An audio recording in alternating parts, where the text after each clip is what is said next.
Her millionaire husband left her for another woman. 20 years later, he knocked on her door. You won't believe what happened next. I've worked so hard on this story, and I can promise you, it's one of the most powerful stories you'll ever read. A shocking twist awaits in Chapter 10, and if you stop before finishing, you'll miss the moment that changes everything. Trust me, this one will stay with you.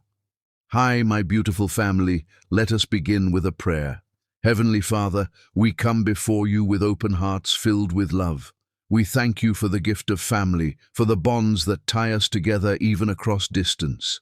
Lord, I lift up every woman in this family, every mother who has carried the weight of sacrifice, every wife who has poured her heart into her home, every daughter who carries hope for tomorrow, and every grandmother whose wisdom is the crown of her family. Bless them, protect them, and surround them with peace and endless love. Without women there is no life, no love, no home. They are the heart of your creation.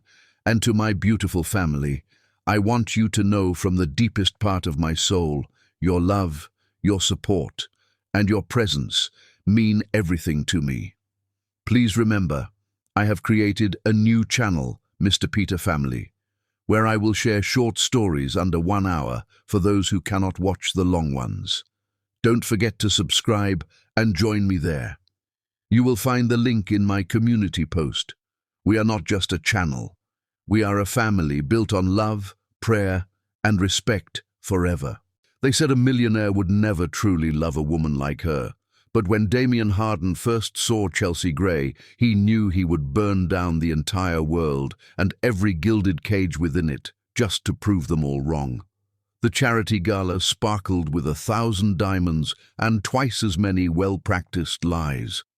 The air in the grand ballroom of the Metropolitan was a heavy, cloying mixture of expensive French perfume, the floral scent of towering lily arrangements, and the faint, yeasty aroma of vintage champagne. To Damien Hardin, it was the familiar smell of his gilded prison. He stood frozen in the arched doorway, his tuxedo feeling like a straitjacket. He was supposed to be schmoozing, shaking hands, perpetuating the family legacy with a charming smile that never reached his eyes. Instead, his world had narrowed to a single point of light in the overwhelming glare, a sudden anchor in a sea of glittering meaninglessness. Among the sea of society's finest predators dressed as philanthropists, one woman captured his entire soul with a single, unintentional glance. She stood near the silent auction table, a quiet island in a churning ocean of silk and ambition. He watched as she traced the edge of a silver frame with one finger, her focus entirely on the art, completely oblivious to the swirling power dynamics around her. She was like a wildflower blooming in a field of plastic roses, her simple navy dress more elegant in its honest beauty than all the designer gowns that cost more than most people's yearly salaries. Its lines were clean, its fabric humble, yet on her it looked like couture. Her natural grace, the way she held herself with an artist's quiet intensity, made every other woman in the room look like actresses overplaying their roles, desperate for an audience she commanded without even trying. Chelsea Gray had no business being at the Hardin Foundation's annual charity circus. The very air felt foreign to her, a different atmospheric pressure from the world she knew. She felt the weight of hundreds of gazes, appraising, dismissing, and had to consciously stop herself from fidgeting with the simple clutch in her hands. She was there only because Professor Martinez, her mentor at the art college, had practically dragged her, hissing reassurances in her ear.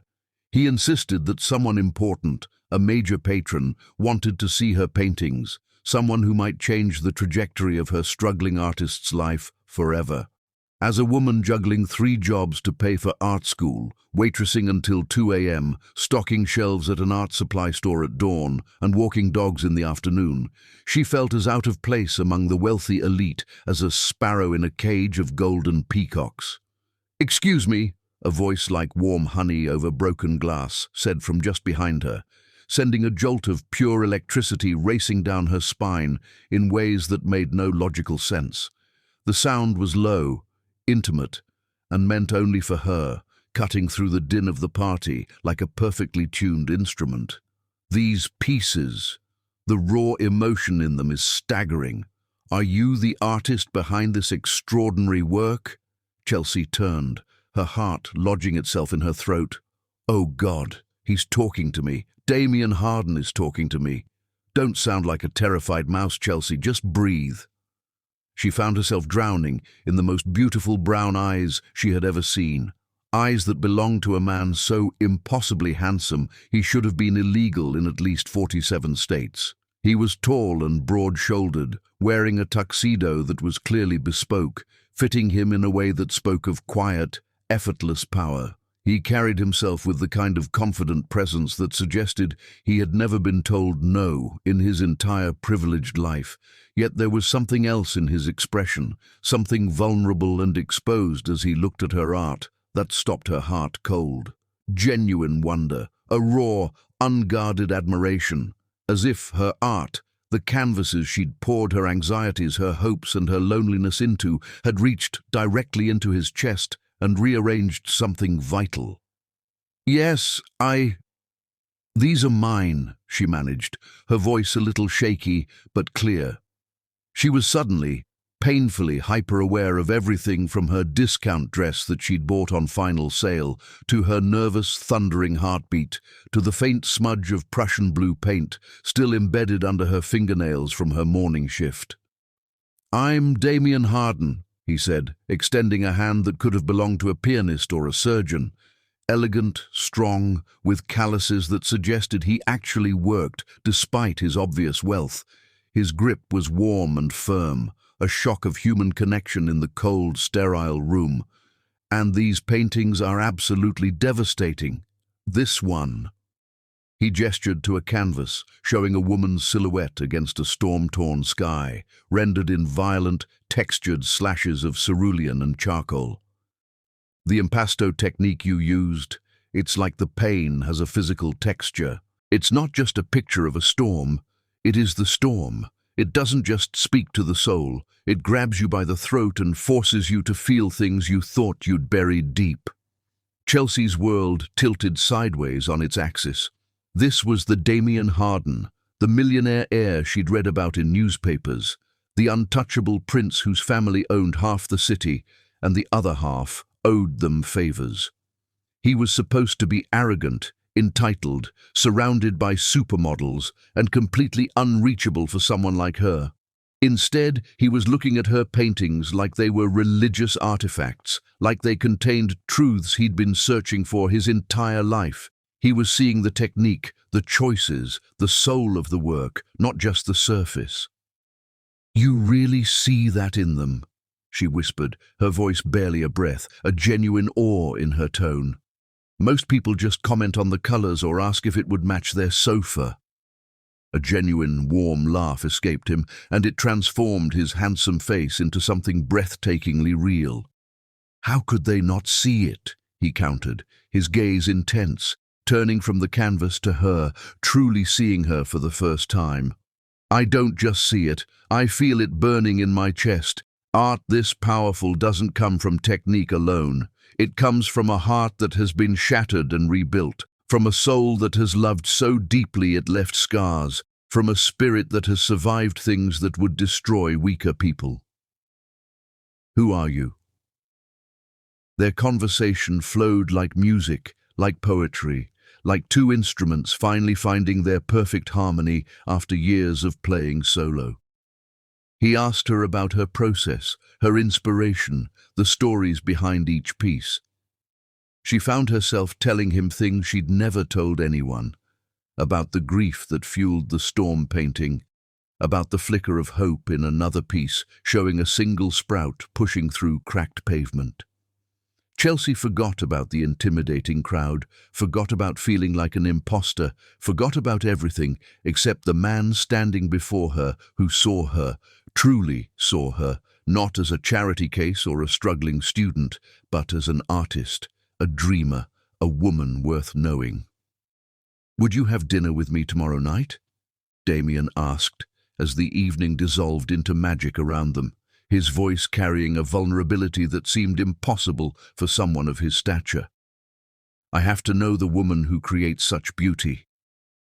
I work tomorrow night. I'm a waitress at Romano's downtown, Chelsea admitted, bracing herself for the moment his interest would evaporate like morning mist, for the polite dismissal and the return to his gilded world. Instead, his smile blazed brighter than every chandelier in the ballroom. Then I will have dinner at Romano's. It's my new favorite restaurant. What time should I make a reservation to fall in love with you over chicken parmesan? What followed was the most beautiful, determined siege in the history of romance. Damien appeared at Romano's every single night Chelsea worked. He wasn't there for the food. He was there for the stolen moments between her tables, for the 5-minute breaks when they could talk. He claimed table 12 like it was his personal kingdom, always with a book he never opened, his eyes following her every move. He ordered the same chicken parmesan that he probably couldn't even taste, and spent hours talking with Chelsea about art, dreams, and the kind of future that seemed impossible, until suddenly it was the only future that mattered. "This is insane," her roommate Lisa warned her one night as she watched Chelsea carefully apply a touch of mascara before her shift, something she never used to do. "He's Damien Harden. His family owns kingdoms. You serve spaghetti for tips. This fairy tale doesn't have a happy ending for girls like us." But Chelsea was already drowning too deep to hear reason. When Damien looked at her, she didn't feel like a struggling artist juggling 3 jobs and student loans. She felt like the center of the universe, like the answer to questions he'd never known how to ask. When he talked about her art, his eyes blazed with a genuine reverence that fueled her own passion. When he held her hand across that small, checkered tablecloth at Romano's, it felt like coming home to a place that had been waiting for her since the day she was born. The Harden family's reaction was swift and brutal as a winter storm. "Absolutely not," Richard Harden declared during a confrontation that shook the delicate crystal in their estate's cavernous dining room. "You will not humiliate this family by marrying some nobody from the gutter." "Her name is Chelsea Gray," Damien replied with a voice like steel wrapped in silk, his jaw set in the stubborn line that had been getting him in trouble since childhood. "And she's the woman who's going to be my wife, with or without your blessing. I suggest you get used to the idea." "Over our dead bodies," Patricia Harden hissed, her diamond necklace glittering like ice around a throat that had never known want. "We have sacrificed too much, worked too hard, built this family's reputation over generations. We will not watch you destroy it all for some little gold digger who sees dollar signs when she looks at you." "She's not a gold digger. She's brilliant, talented, kind, and she loves me for who I am when I'm not wearing a suit that costs more than her monthly rent. A concept I imagine is foreign to you." Love. James Harden, his uncle, laughed with the cruelty that only comes from inherited power. "You think that's love? She's playing the long game, nephew. Girls from her background always are. They're patient, they're clever, and they're very, very good at making wealthy men feel seen." "You don't know her," Damien said, rising from his chair with the controlled fury of a man pushed past his breaking point. "You don't know anything about her heart, her dreams, her incredible strength. You judge her because she wasn't born into money, but that's exactly why she's perfect for me. She loves me, not my trust fund. She sees my soul, not my net worth." "If you marry that girl," Richard said with the finality of a death sentence, "don't expect this family to clean up the mess when she takes half of everything you own and disappears with someone younger and more exciting." But Damien had already made his choice with the certainty of a man who had finally found his true north. That night, he found Chelsea on the fire escape of her cramped apartment, staring at the city lights through tears that broke his heart into a million sharp pieces. "They hate me," she whispered, as he climbed up to sit beside her on the rusty metal, the city's noise a distant hum. "Your family, your world, everyone who matters to you. They think I'm some kind of predator trying to trap you." "I don't care what they think," Damien said with a ferocity that surprised them both. He took her face in his hands, his touch gentle but firm. "Chelsea, look at me. Look into my eyes and see the truth. I have never been more certain of anything in my entire life. You are not trying to trap me. You have set me free from a cage I didn't even know I was living in. Before you, I was just sleepwalking through an existence someone else had designed for me. Now, every moment feels like a gift because I get to spend it choosing you. But they'll never accept me. They'll make our lives a war zone. Then we'll build our own country," he vowed, his voice thick with emotion. "We'll create something so beautiful, so strong, so full of real love that their hatred can't even reach us." He pulled a small velvet box from his jacket pocket, and Chelsea's entire world stopped spinning on its axis as he opened it. "Marry me, Chelsea Gray. Marry me, and let's prove to every doubter, every critic, every person who said we couldn't work, that real love doesn't just conquer all. It makes everything else irrelevant." The diamond ring caught the distant starlight like captured fire, but it was nothing compared to the light blazing in Damien's eyes as he waited for the answer that would determine both their futures. "Yes," she breathed through tears that tasted like joy and terror and the most beautiful kind of madness. "Yes, yes, forever and always yes." Their engagement announcement hit society pages like a scandal-wrapped grenade. Headlines screamed, "Millionaire heir to marry unknown waitress," and "Harden fortune at risk as son chooses heart over heritage." Television gossip shows dissected their relationship like vultures picking at roadkill. Society photographers hunted them like prey, and social media exploded with opinions about their doomed romance. The family tried everything short of kidnapping to stop the wedding. Bribes that could have bought small countries, threats that made Chelsea's hands shake, emotional manipulation that would have impressed professional torturers. But Damien stood like an immovable mountain, protecting Chelsea from the storm while planning the wedding that would seal their defiance.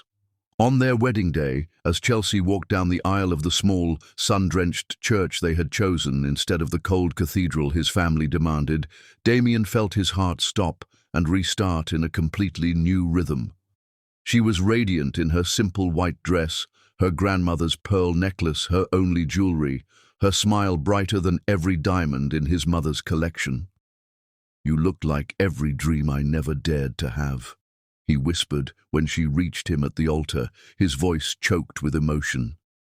"And you look like my forever," she replied, her voice steady, despite the tears of pure joy streaming down her face as she placed her hand in his. The pastor's words seemed to echo with prophecy. "Do you, Damien, take Chelsea to be your wife, to love and cherish, in sickness and health, for richer or poorer, forsaking all others till death do you part?" "I do," Damien said, his voice carrying to every corner of the church, a promise and a declaration. "Forever, completely, without reservation, I do." When they kissed as husband and wife, sealing promises that felt more sacred than any contract, the small crowd of friends erupted in celebration.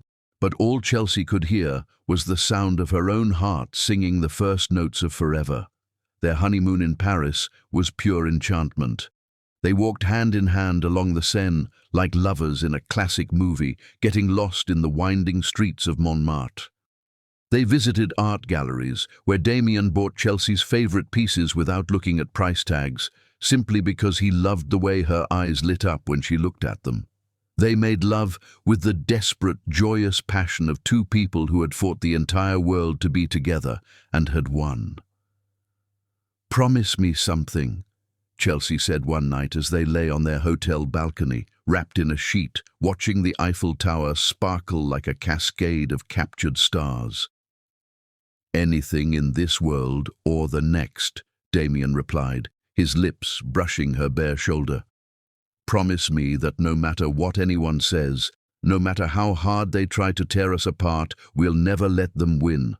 promise me our love will always be our true north, stronger than their hatred." Damien rolled over to face her, his expression serious and tender in the moonlight that made them both look like marble statues of perfect lovers.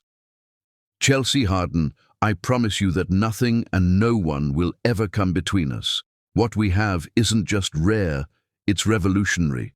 It's the kind of love that changes people, that inspires songs, that proves miracles are real. The whole world can unite against us and they'll fail, because our love isn't just unbreakable, it's unstoppable." "Mrs. Chelsea Harden," she said dreamily, testing her new identity against his lips. "I love how that sounds. Get used to it, beautiful. You're stuck with me for the next 70 years, and even then I'm not letting go." But as they made promises under the Parisian stars, neither of them knew that back home someone was already studying their wedding photos with the calculating eyes of a predator, someone who believed that everything Damien had should rightfully belong to her, and who was willing to wait as long as it took to claim what she considered hers. Chapter 2. Love Conquers All. When Chelsea Harden walked into their dream mansion as a newlywed, she believed she was walking into forever. And for 3 beautiful years, forever felt absolutely, perfectly real. The keys to their new home trembled in Chelsea's hands as Damien swept her into his arms and carried her across the threshold of the mansion he had designed with her dreams in mind. It wasn't just a house, it was a promise cast in stone and glass. Every room whispered promises of the future they would build together, every detail chosen to make her feel like the queen she was in his eyes, from the north-facing art studio with perfect, consistent light to the garden filled with the wildflowers she loved. "Welcome home, Mrs. Harden," he murmured against her ear, his voice thick with emotion as he set her down gently in the grand foyer, its marble floor cool beneath her feet. "It's beyond perfect," Chelsea breathed, her eyes drinking in the soaring ceilings, the way afternoon light poured through floor-to-ceiling windows like liquid gold. She spun in a slow circle, a laugh bubbling up from her chest. "I can't believe this is real. I can't believe we're real." "Believe it, beautiful," he said, pulling her back into his arms and kissing her deeply. "This is our beginning, not our fairy tale. This is our life." Their first year of marriage was pure magic wrapped in everyday moments that felt extraordinary simply because they were living them together. Damien would leave love notes hidden in Chelsea's art supplies, little folded pieces of paper tucked into jars of brushes, telling her how her latest painting had moved him to tears. One night he came into her studio at 3 a.m. to find her asleep on the sofa, a half-finished canvas on the easel. He gently covered her with a blanket and simply sat in a chair, watching her sleep until the sun came up, unwilling to disturb the creator in her sanctuary. In return, Chelsea would surprise him with candlelit dinners in their garden, wearing the emerald necklace he'd given her, not because it was expensive, but because he said it matched her eyes when she laughed. They built a life not just of grand gestures, but of quiet intimacies. The way he'd bring her coffee in the studio when she'd been painting for hours, the way she'd read the business section of the paper aloud to him on lazy Sunday mornings while they lay tangled in the sheets. Every morning Damien woke before dawn just to watch his wife sleep, marveling at how peaceful she looked, how her dark hair spread across his pillow like spilled silk. It became his private ritual, a moment of gratitude before the world intruded. Every evening, Chelsea waited by the front window for his car to turn into their driveway, her heart racing with the same excitement she'd felt on their very first date. Soon after their first anniversary, as they danced in their living room to the same song from their wedding, Chelsea felt a flutter in her stomach that had nothing to do with romance. She paused, laying her head against his chest, her heart pounding with a new, thrilling kind of hope. "Damien," she whispered against his shirt, her breath catching. I think I might be pregnant."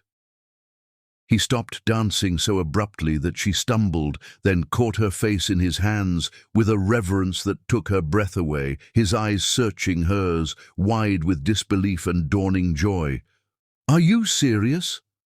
Chelsea, are you telling me we're going to have a baby, our baby? I'm late, and I've been feeling strange, and—" She laughed through sudden, happy tears, her hands coming to rest over his on her cheeks. "I think our love story is about to get a new chapter." Damien's response was to let out a whoop of pure joy, lifting her off her feet and spinning her around their living room. He kissed her with such passionate happiness that they both ended up crying and laughing at the same time, two souls overflowing with a love that was now, miraculously, creating new life. The pregnancy test confirmed what their hearts already knew. When those two pink lines appeared, they both stared at the small plastic stick like it contained all the secrets of the universe, a sacred artifact.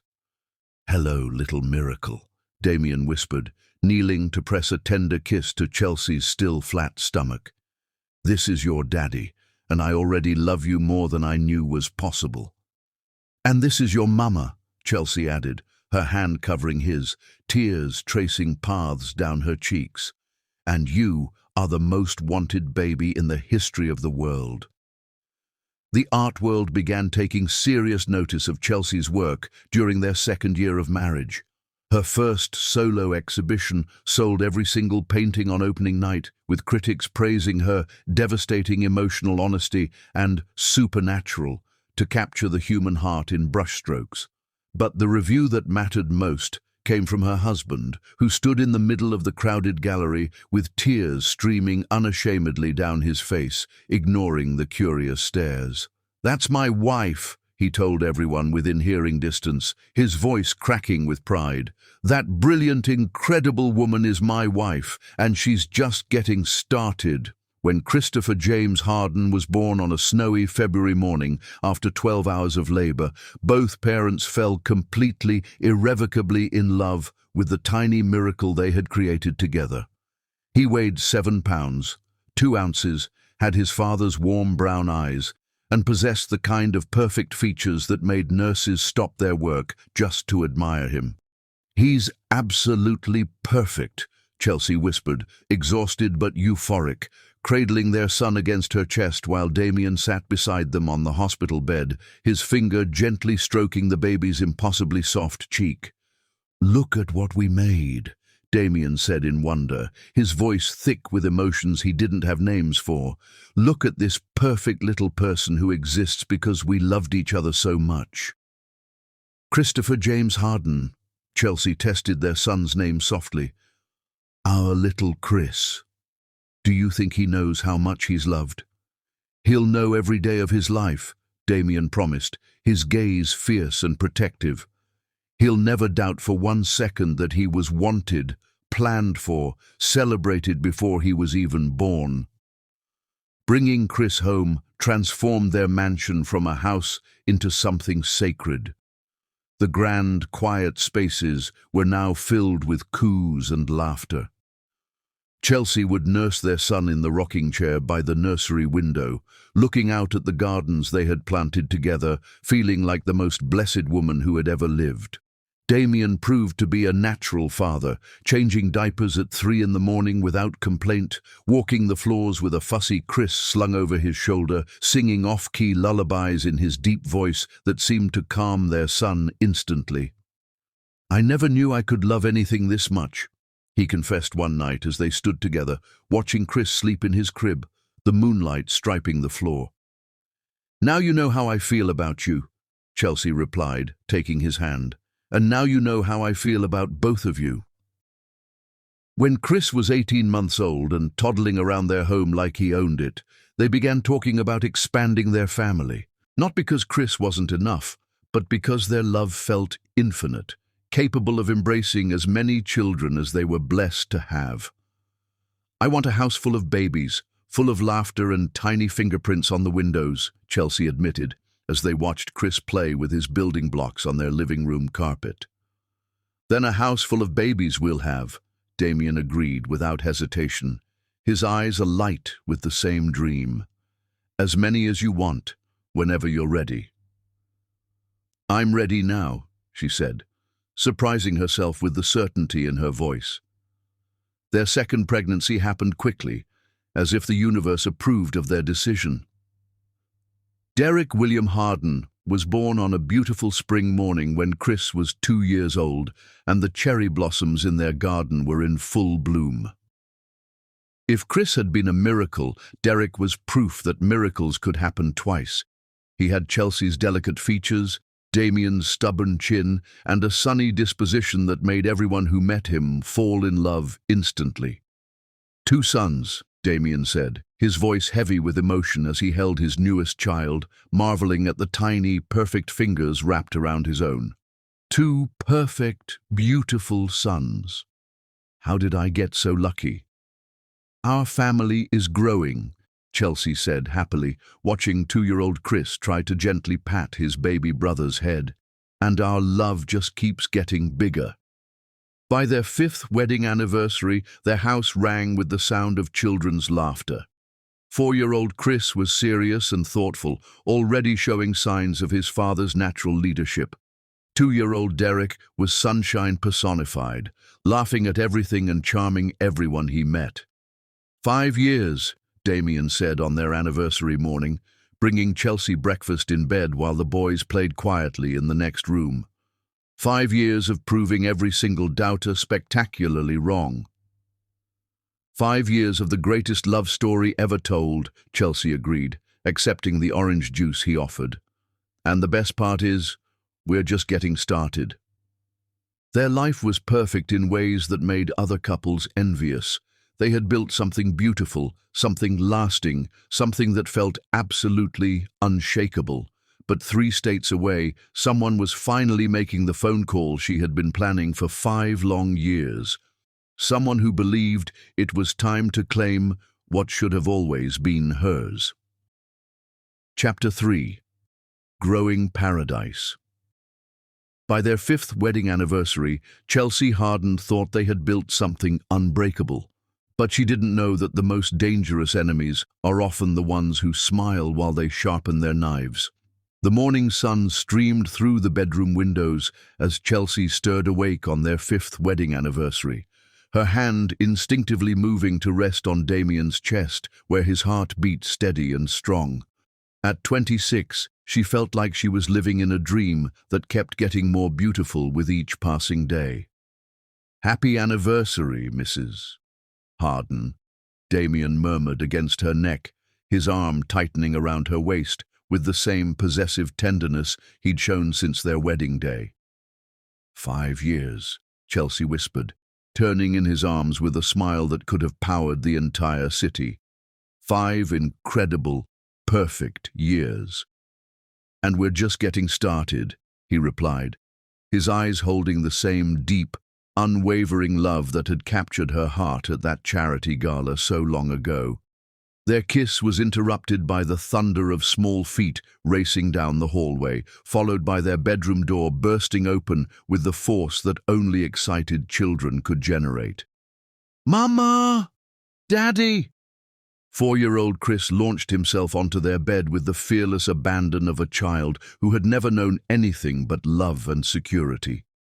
"Can we make pancakes for your anniversary breakfast?" 2-year-old Derek followed his big brother's lead, climbing up beside them with his stuffed elephant clutched in his chubby hands. "Pancakes," he agreed enthusiastically, clapping his small hands together.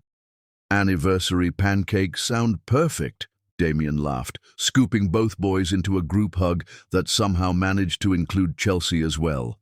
"But first, Mama and Daddy want to tell you something special." "Are we going on vacation?" Chris asked, hopefully. He'd been talking about wanting to see the ocean ever since his friend Tommy had come back from the beach with shells and stories. "Even better," Chelsea said, her heart racing with the joy of sharing news they had been hoping for. She shared a look with Damien, a silent communication of their shared dream. "How would you boys feel about having a baby brother or sister?" Chris's face lit up like the 4th of July. "Really? A real baby that would live here with us?" "We're going to try our very best to give you one," Damien promised, his voice thick with emotion. "What do you think about that?" "I think," Chris said with the seriousness that only a 4-year-old could manage, "that I would teach them everything I know about building blocks and reading books." "Baby!" Derek clapped his hands together, not fully understanding but caught up in the excitement anyway. When Chelsea missed her period in late May, they both held their breath with a familiar, joyous hope. The pregnancy test, laid carefully on the bathroom counter, confirmed what their hearts already suspected. Their family would be growing once again. "Third time's the charm," Damien said, spinning her around their bedroom while she laughed with pure joy, a sound that echoed through their happy home. "Maybe this time we'll get our little princess," Chelsea said, her hands already moving protectively to her stomach as she leaned back against him. "A little girl with your eyes." "Boy or girl," he whispered, kissing her temple. "As long as they have your heart, this baby is going to be the most loved child in the world." Over the following months of summer, their house buzzed with happy, secret anticipation. Chelsea threw herself into creating the perfect environment for their third child, painting what would become the nursery in soft yellows and greens, since they wanted to be surprised by the baby's gender. The scent of turpentine and fresh paint mingled with the sounds of her son's laughter, creating a symphony of domestic bliss that felt like a living work of art. Her art career continued to flourish in ways that amazed everyone who knew her story. Galleries in major cities were requesting her work, collectors were paying premium prices for her paintings, and art critics were calling her one of the most authentic voices in contemporary art.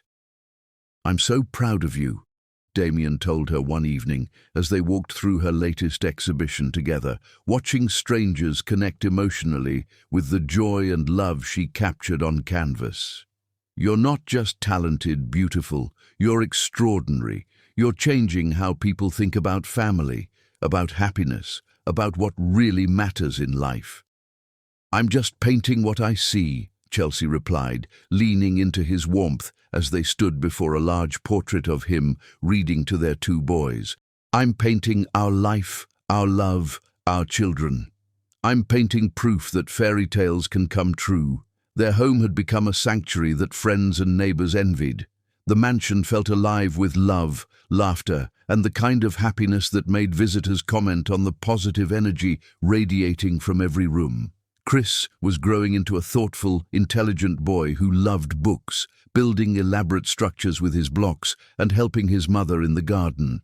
He had inherited his father's natural leadership qualities and his mother's artistic sensitivity, often creating surprisingly sophisticated drawings that Damien insisted on framing and displaying in his office.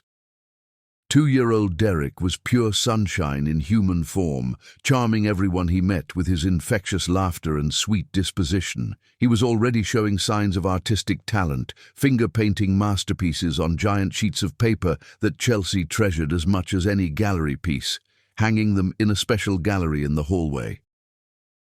"We make beautiful children," Damien observed one evening, as they watched the boys play together in their living room, constructing an elaborate fort from couch cushions and blankets.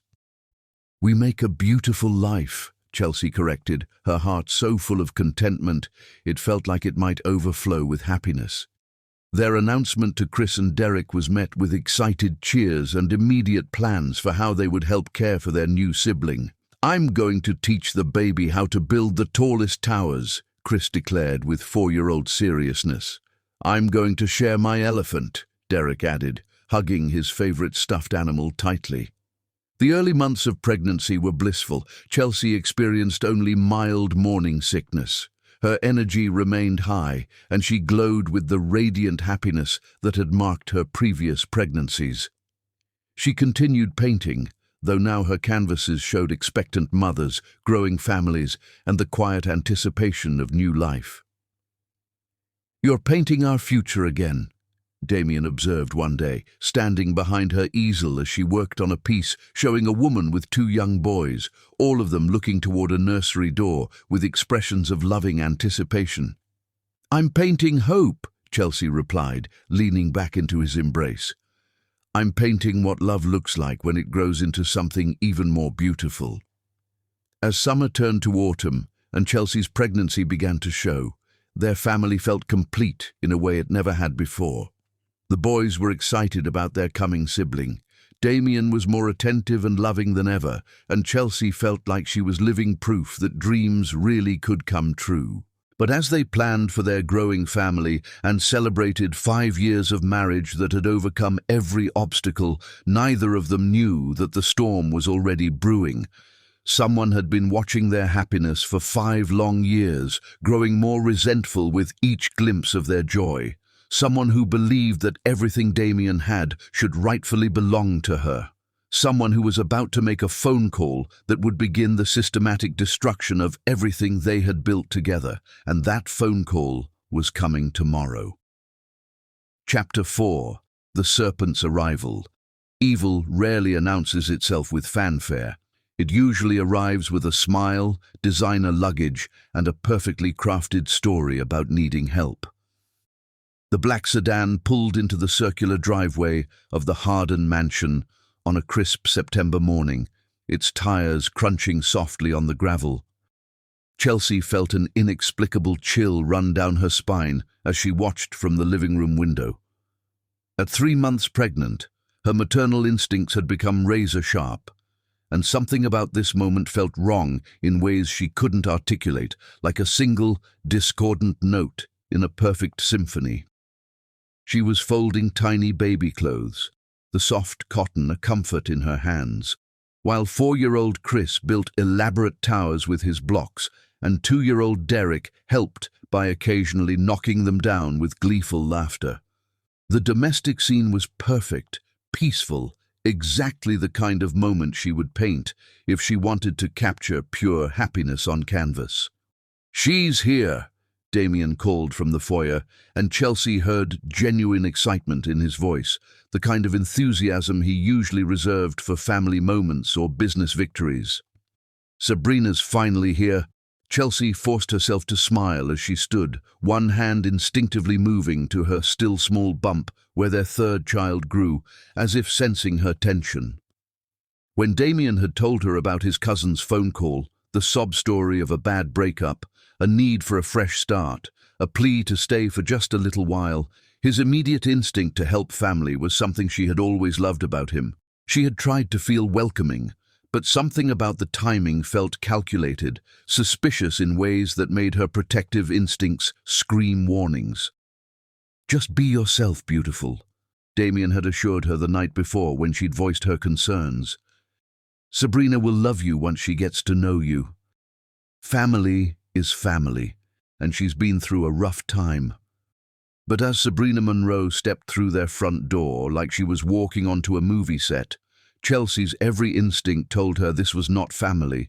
This was an invasion. Sabrina was breathtaking in the way that magazine covers and red carpets demanded, tall, willowy, with platinum blonde hair that caught the light like spun gold and green eyes that seemed to catalogue and evaluate everything at once. Her designer clothes, a chic trench coat over a silk blouse, fit like they'd been painted on. Her makeup was flawless despite hours of travel, and she moved with the fluid confidence of someone who had never been denied anything she wanted. "Damien!" she exclaimed, her voice a cultivated purr, as she launched herself into his arms with the familiarity of shared blood and childhood memories. "Look at you!" Still as devastatingly handsome as ever, just like I always remembered. "Sabrina, you look incredible," Damien replied warmly, hugging his cousin with a genuine affection that made Chelsea's stomach twist uncomfortably. "You haven't aged a day since I last saw you." "Flatterer," Sabrina laughed, but her eyes were already moving past Damien to take inventory of everything around her, the expensive art on the walls, the designer furniture, the obvious wealth that surrounded them like armor. Her gaze was sharp, appraising. "Chelsea, come meet Sabrina," Damien said, beckoning his wife forward with a pride that usually made her heart sing but now felt strangely hollow. Chelsea approached slowly, her slight pregnancy bump making her feel vulnerable and somehow matronly compared to Sabrina's elegant, predatory perfection. "It's so nice to finally meet you, Sabrina. Damien has told me wonderful stories about your childhood together." Sabrina's green eyes swept over Chelsea with the precision of a medical scanner, taking in everything from her simple maternity dress to her barely there bump to the children's toys scattered across the expensive Persian rug. Her smile was magazine perfect, but it held all the warmth of winter moonlight. "So you're the famous Chelsea," Sabrina said, her voice honey-sweet with undertones that felt sharp as broken glass. "The woman who captured our Damien's heart so completely. And congratulations. I heard the wonderful news. When is the baby due?" "Thank you." "In February," Chelsea replied, her hand moving protectively over her stomach. "We're very excited." "How wonderful," Sabrina cooed. But something in her expression suggested she found the pregnancy more inconvenient than wonderful. "And these must be the boys I've heard so much about." Chris and Derek had approached cautiously, Chris with the serious expression he wore when meeting new people, Derek hiding slightly behind his older brother while clutching his stuffed elephant. "Hello, boys," Sabrina said, kneeling down to their level with a practiced charm that felt rehearsed rather than genuine. "My goodness, Chris, you look exactly like your father did when he was your age. Strong, hardened genes." "Are you staying in our house?" Chris asked, with the directness that only a 4-year-old could manage. "Just for a little while, sweetheart," Sabrina replied smoothly, her hand briefly touching Chris's cheek in a gesture that made Chelsea want to step between them. "I'm starting my graduate program at the university nearby, and your daddy is being wonderfully kind by letting me stay here until I find my own place." "Where will you sleep?" Derek wanted to know, his 2-year-old curiosity overcoming his shyness. "In the guest wing," Damien answered quickly, lifting Derek into his arms. "Sabrina will have her own space, complete privacy. We want her to feel at home here." As they gave Sabrina the tour of the mansion, Chelsea watched how Damien's cousin absorbed every detail. The original artwork, the custom furniture, the family photos that chronicled their happiness. Sabrina's compliments flowed like water, perfectly timed and beautifully delivered, but Chelsea caught something calculating in her expression when she thought no one was watching. "This house is absolutely stunning," Sabrina gushed as they showed her the main living areas, her manicured fingers trailing along expensive surfaces with obvious appreciation. "Chelsea, you have such interesting taste. Everything is so wonderfully domestic." The way she said domestic made it sound like a limitation rather than a compliment, though her tone remained sweet as artificial sugar. "Thank you," Chelsea replied carefully, noting how Sabrina's gaze lingered on the Monet in the dining room, the crystal chandelier in the foyer, the way wealth whispered from every corner of their home. "Of course," Sabrina agreed with that perfect smile. "Creating a warm family environment is so important when you have children. Though I imagine it must be challenging, balancing motherhood with your art career. How on earth do you manage it all?" The question sounded supportive, but it carried implications that Chelsea was struggling, that she was somehow failing to balance her responsibilities adequately. "I'm very fortunate to have such a supportive husband," Chelsea said firmly, her gaze meeting Damien's. "Damien makes sure I have everything I need to pursue my art while being the mother I want to be." "How lovely," Sabrina murmured, but her eyes were calculating something that made Chelsea's skin crawl. During dinner that first night, Sabrina regaled them with stories of her sophisticated life in New York, her graduate program in art history at Columbia, her connections in the cultural elite, her glamorous friends who summered in the Hamptons and wintered in Aspen. She was witty, charming, and effortlessly elegant, making Chelsea feel suddenly provincial despite her own success. "You know," Sabrina said as they finished dessert, her wineglass held with the casual grace of someone accustomed to the finest things, I was so surprised when I heard Damien had gotten married. In our family, we always assumed he'd end up with someone from our world, someone who understood the social expectations that come with the Harden name." The words hung in the air like poison gas, sweet-smelling, but deadly. "Chelsea is my world," Damien said firmly, his hand finding his wife's across the table with protective warmth. "She's brought more authenticity and joy to this family than any socialite ever could." "Oh, I didn't mean anything negative," Sabrina backtracked quickly, her laugh tinkling like expensive crystal. "I just meant that it must have been quite an adjustment for you, Chelsea, coming from such a different background. It takes a special kind of woman to adapt to this lifestyle so successfully." Each word was a small knife, perfectly sharpened and precisely placed. Sabrina was reminding everyone at the table that Chelsea was an outsider, someone who had infiltrated rather than belonged. "I never felt the need to adapt," Chelsea replied quietly, her voice steady, despite the hurt blooming in her chest. "Damien married me for who I am, not for a version of me that would fit into a mold." "Of course he did," Sabrina agreed with that razor-sharp smile. "True love is so beautiful, isn't it? So pure and uncomplicated." But the way she said it made love sound naive, temporary, foolish. Over the following days, Sabrina settled into their home with disturbing ease, like a parasite that had found the perfect host. She was the ideal houseguest, helpful with the children, complimentary about Chelsea's cooking, interested in Damien's business ventures. But Chelsea began noticing things that made her increasingly uncomfortable. Sabrina had a gift for inserting herself into family moments with surgical precision. When Chelsea was reading bedtime stories to the boys, Sabrina would appear with suggestions for more educational books from her curriculum. When Chelsea was working on her art, Sabrina would make subtle comments about more contemporary techniques she'd studied. "I hope you don't mind me making suggestions," Sabrina would say with false humility. "I've just been exposed to so many different approaches through my graduate work, and I hate to see someone struggle when I might be able to help." The problem was, Chelsea hadn't been struggling, but Sabrina's constant, helpful suggestions made her doubt herself in ways that felt toxic and undermining. Worse still, Sabrina had begun having long, private conversations with Damien about business matters, family issues, topics that Chelsea supposedly lacked the background knowledge to contribute to.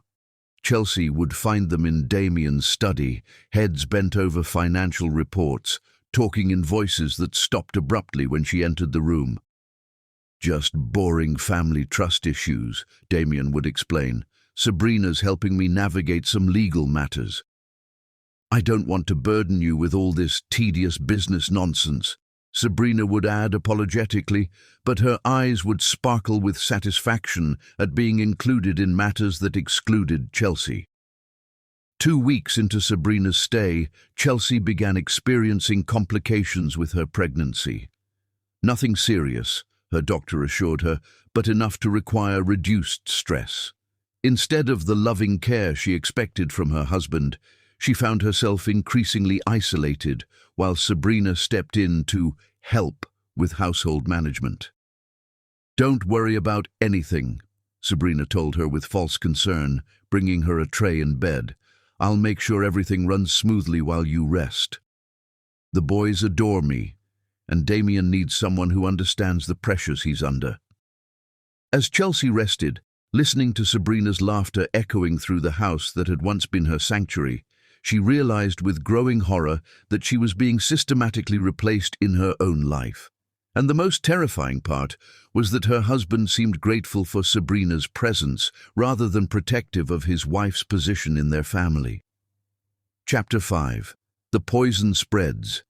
It took 4 months for Sabrina to plant enough poison in Damien's mind to make him question everything he had once believed about love, and one devastating dinner party to show Chelsea exactly how much power a manipulative woman could wield. The invitation arrived on cream-colored paper with embossed gold lettering addressed to Mr. and Mrs. Damien Harden in elegant script that made Chelsea's hands shake as she read it. It was early January, and after 5 years of complete, deafening silence, Patricia Harden was suddenly inviting them to her annual winter charity gala. "Damien!" Chelsea called, her 8-month pregnant belly making it difficult to move quickly as she searched for her husband. She found him in his study with Sabrina, their heads bent close together over legal documents that had somehow become their daily ritual. The scene had become painfully familiar. "Look at this," Chelsea said breathlessly, holding up the invitation while trying to ignore how intimate their positioning looked, how quickly they shifted apart when she entered. "Your Aunt Patricia invited us to her charity gala. After 5 years of nothing, they want us there." Damien looked up from his papers, and Chelsea was struck by how different his expression seemed lately, more distant, more analytical, as if he were constantly measuring her against some invisible standard and finding her lacking. "That's wonderful news," he said, but his voice held none of the excitement she had expected. "Sabrina's been working on rebuilding relationships between me and the family. It looks like her diplomatic efforts are finally paying off. I told them you'd both matured considerably since the wedding," Sabrina added, with that perfect smile that never seemed to reach her calculating eyes. "Especially you, Chelsea. I mentioned how much you've grown as a wife and mother, how you're finally learning to understand the responsibilities that come with the Harden name." The words hit Chelsea like carefully aimed arrows. Finally learning implied she had been ignorant before, that she was still a work in progress rather than a woman who had successfully managed their household and family for 5 years. "What should I wear?" Chelsea asked, trying to push down her hurt feelings while Damien nodded approvingly at Sabrina's comments, seemingly oblivious to the insult. "Something appropriate for your condition," Damien replied absently, already turning back to his papers. "Sabrina understands what's expected at these family events. She can help you choose something suitable." Chelsea felt like she'd been slapped. Since when did she need help choosing her own clothes? Since when did Damien think she didn't understand how to dress appropriately? But Sabrina was already standing, her face bright with a helpful enthusiasm that felt more threatening than supportive. "I'd absolutely love to help," Sabrina said sweetly. "Shopping for formal maternity wear can be so challenging. We'll find you something that's both elegant and practical." The shopping expedition was a masterclass in psychological warfare disguised as female bonding. Sabrina guided Chelsea to expensive but stuffy boutiques that specialized in mature fashion for established mothers, steering her away from anything that might be considered youthful, fashionable, or attention-grabbing. "At this stage of pregnancy, comfort should be your priority," Sabrina explained, as she held up a shapeless black dress that would have been appropriate for someone attending a funeral.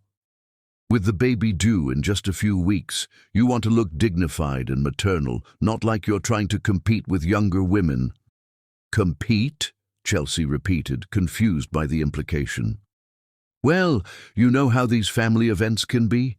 Lots of beautiful young socialites who love to make pregnant wives feel less attractive. Better to project confidence and maturity than try to keep up with girls who don't have your responsibilities."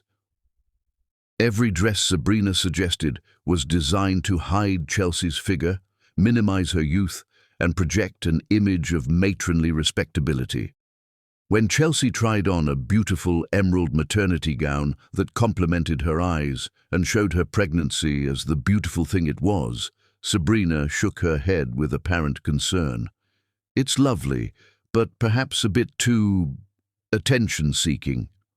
You don't want to give the impression that you're trying to upstage other guests. Family events are about showing respect and understanding your place." Chelsea, worn down and already feeling insecure, found herself agreeing to a dress she hated, a conservative navy creation that made her look older, tired, and completely forgettable.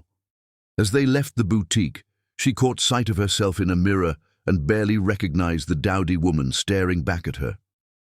The night of the charity gala, Chelsea stood in their bedroom feeling like she was wearing a costume designed to erase her identity.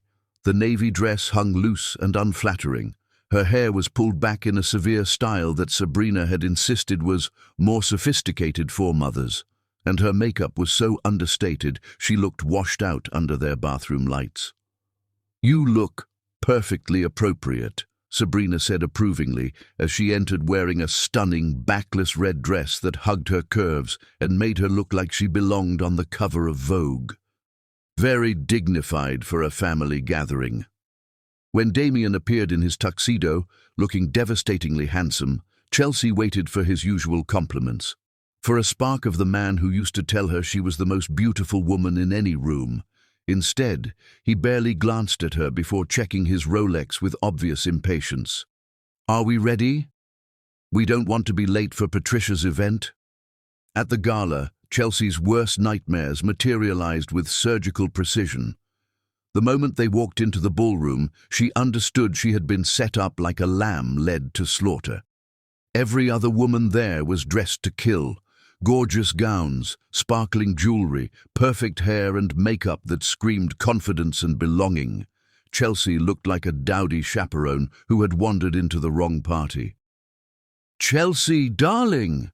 Patricia Harden approached with arms extended and a smile sharp enough to cut glass. "How absolutely wonderful that you could join us tonight.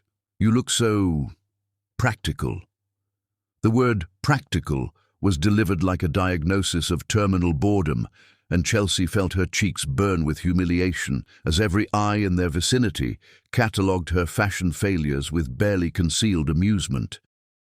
"Patricia, thank you so much for including us," Chelsea managed, trying to summon whatever dignity remained to her. "Well, Sabrina convinced us that you'd outgrown your unconventional phase," Patricia continued, her voice carrying clearly to nearby guests who pretended to examine their champagne while listening intently. "She assured us you'd learn to appreciate the importance of family traditions and appropriate behavior." "I've always appreciated," Chelsea began, but Patricia had already turned to embrace Damien with a genuine warmth that highlighted how coldly she'd greeted his wife. "My dear nephew, you look magnificent. Success suits you beautifully. And Sabrina, my goodness, you are absolutely stunning. That dress is perfection itself." Chelsea watched as Damien's family surrounded him with affection while she stood alone, an island of navy blue in a sea of sparkle, feeling invisible and unwanted in her own husband's world. When she tried to join conversations, topics immediately shifted to people she'd never met, places she'd never been, experiences that excluded her by design. "Remember the summer we spent in Martha's Vineyard?" someone would say, and suddenly everyone was reminiscing about exclusive vacations and private clubs, while Chelsea smiled politely and contributed nothing because she had nothing to contribute. The cruelest blow came during dinner. Chelsea found herself seated at the far end of the table, separated from her husband by a dozen other guests, while Sabrina was placed directly to Damien's right in the position traditionally reserved for the guest of honor. "Damien, we've missed you terribly at family gatherings," Patricia announced loudly enough for the entire table to hear and judge. "It's so wonderful to have you back where you truly belong, with people who understand your potential." "I've missed this too," Damien replied, and Chelsea felt something cold and final settle in her stomach at the genuine warmth in his voice. "I'd forgotten how good it feels to be around family who shares my values." "Perhaps now that you've established your household, you'll make more time for the people who've loved you since birth," Patricia continued, her eyes flicking toward Chelsea with barely concealed disdain. "Blood family should always come first, don't you agree?" "Absolutely," Damien said, raising his wineglass in a toast that felt like a betrayal. "To family loyalty." As the table echoed the toast, Chelsea sat frozen, a hand on her pregnant belly, watching her husband pledge allegiance to people who had spent 5 years trying to destroy their marriage. When had she and their children stopped being his real family? When had these people who had rejected him for marrying her suddenly become more important than the wife carrying his child? And across the table, Sabrina raised her glass, her green eyes meeting Chelsea's over the rim with a triumphant, venomous smile that promised this was only the beginning of Chelsea's humiliation, because the real destruction hadn't even started yet. Chapter 6. Birth and Betrayal. The moment Chelsea realized her marriage was truly over, she was holding her newborn daughter in a hospital room while her husband stood in the hallway choosing another woman over his family. The contractions started at dawn on a frozen February morning, exactly when the doctor had predicted, and just 2 weeks before their 6th wedding anniversary. The pain was a sharp, insistent clenching deep in her back. Chelsea had been restless all night, her body preparing for the miracle she had been anticipating for 9 months, but when the first real wave of pain gripped her, she knew this would be the day their daughter would be born.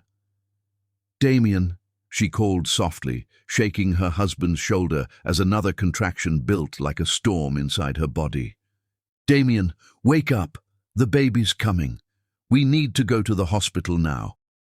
But instead of the excited rush to action she remembered from Chris and Derek's births, the memory of which now felt like a scene from a different life, Damien groaned and looked at his bedside clock with obvious annoyance.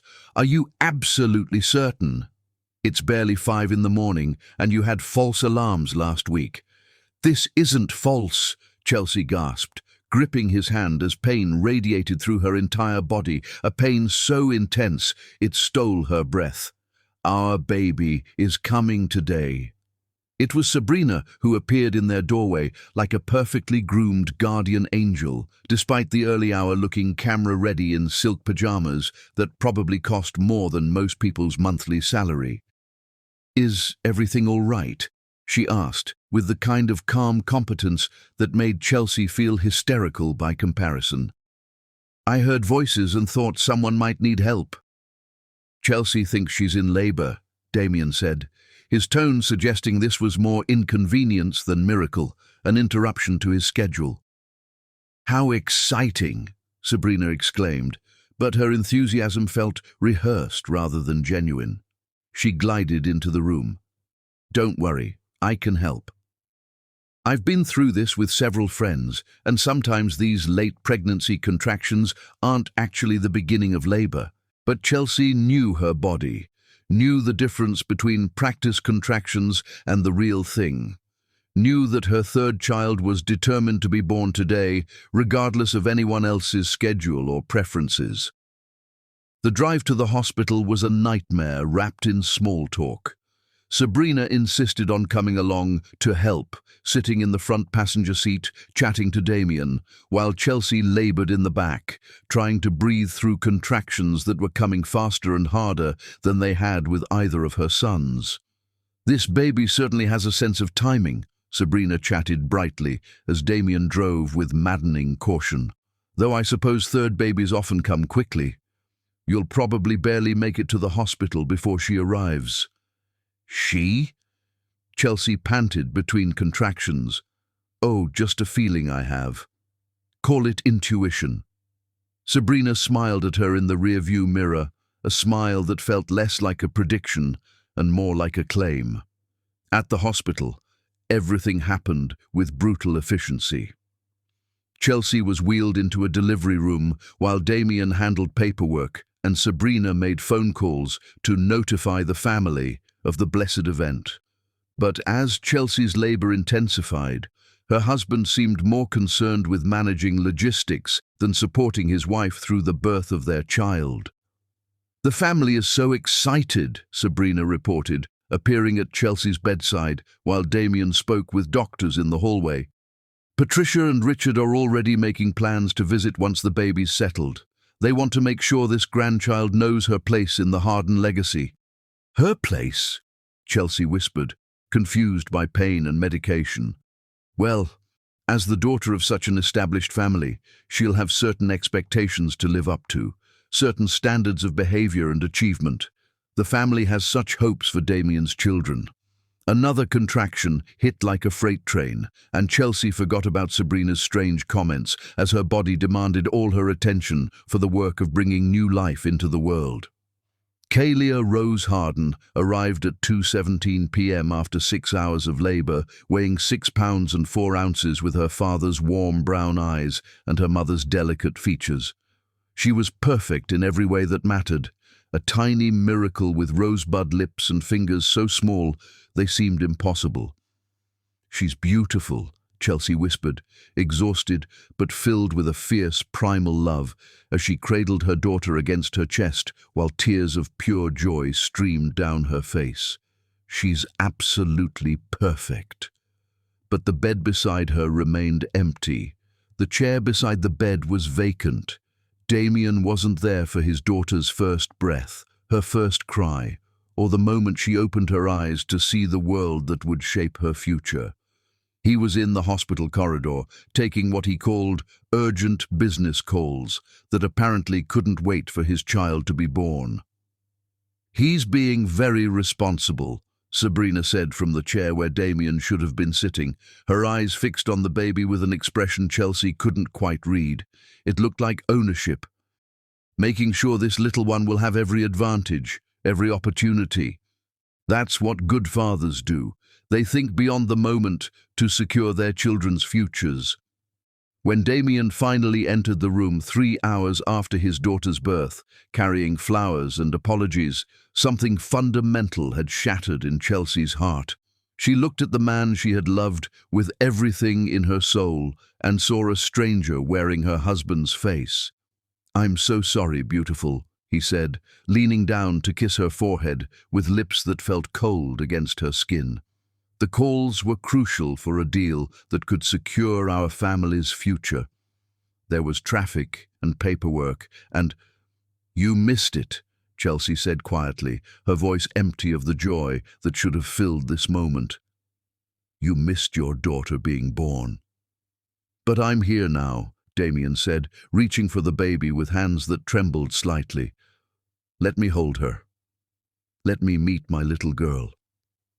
As Chelsea watched him cradle Kalia, whispering apologies and promises that felt hollow, she realized that the man who had painted nurseries and sang lullabies and sworn that family came before everything had been systematically replaced by someone who could miss his child's birth for a business opportunity.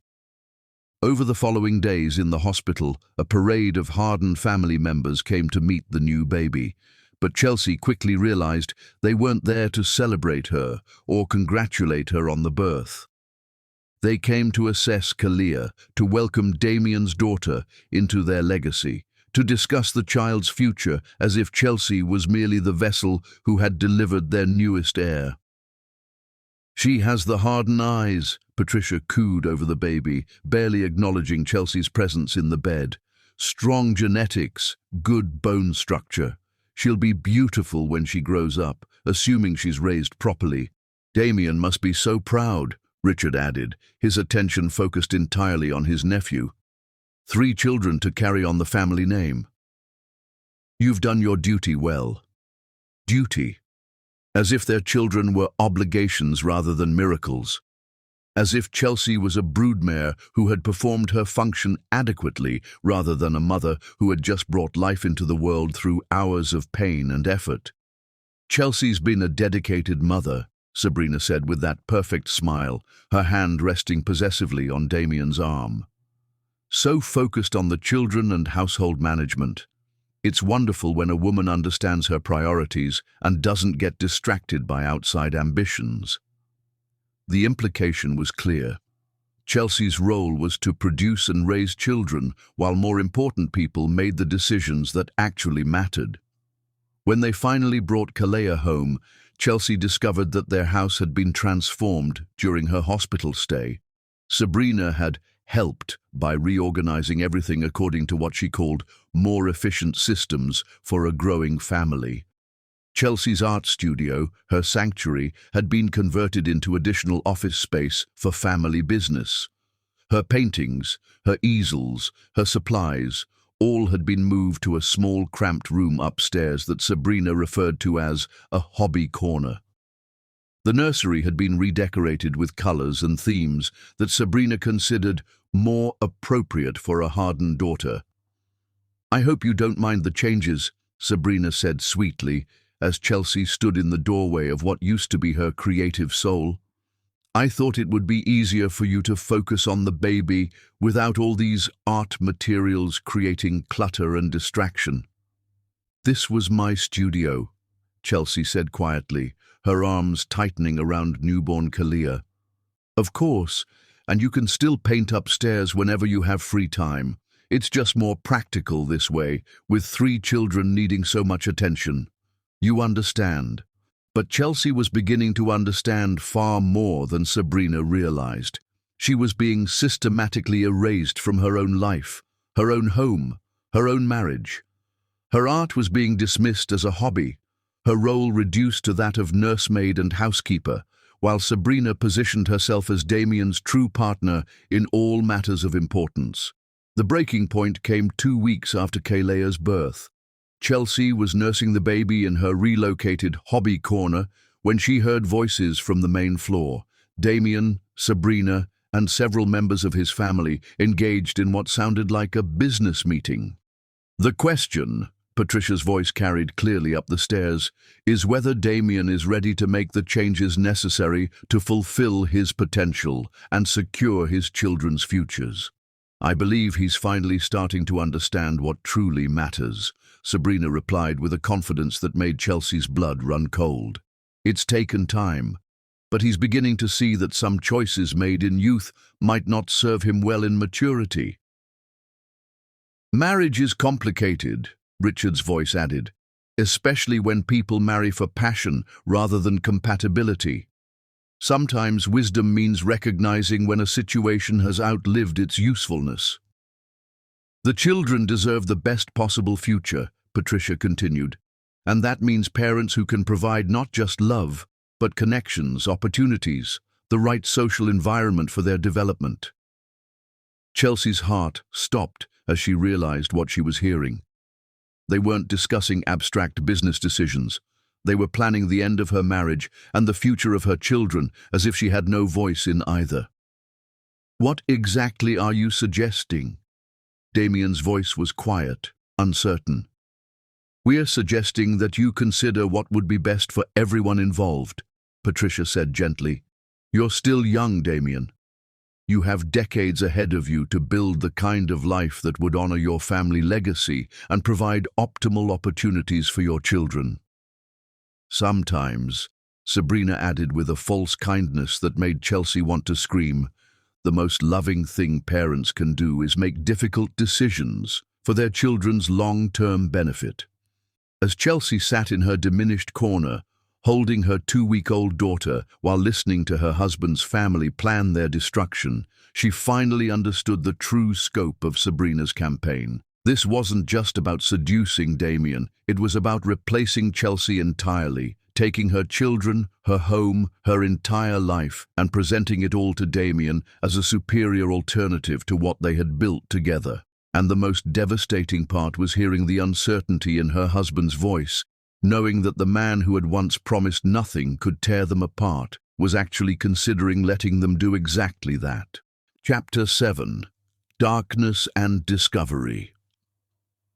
The day Chelsea Gray Harden was thrown out of paradise with 3 children and nothing but the clothes on their backs was the day she discovered that sometimes the end of everything is actually the beginning of who you were always meant to become.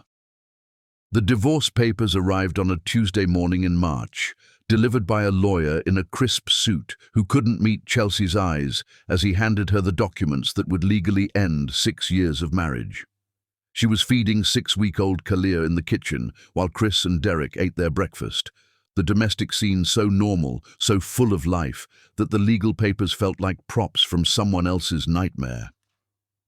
"Mrs.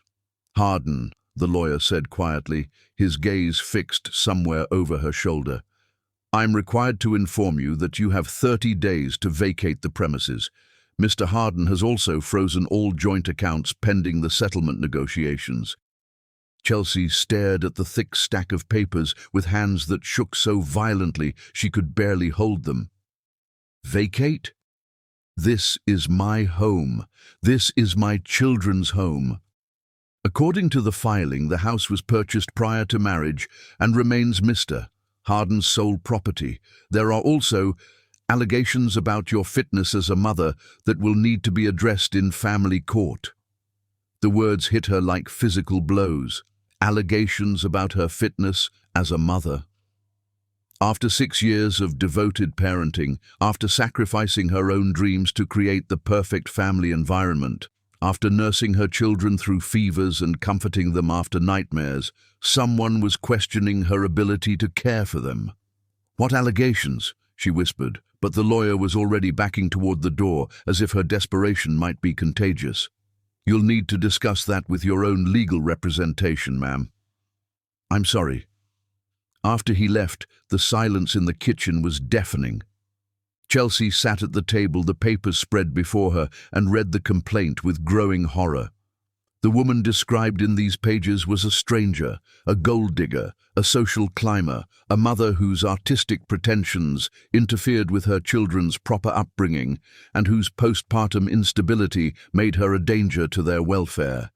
Every beautiful thing about their marriage had been twisted into evidence of her inadequacy, every moment of happiness reframed as her manipulation or failure. "Mama, why are you crying?" 4-year-old Chris appeared at her side, his serious brown eyes, so like his father's, filled with a concern that broke her heart into even smaller pieces. "Did someone hurt you?"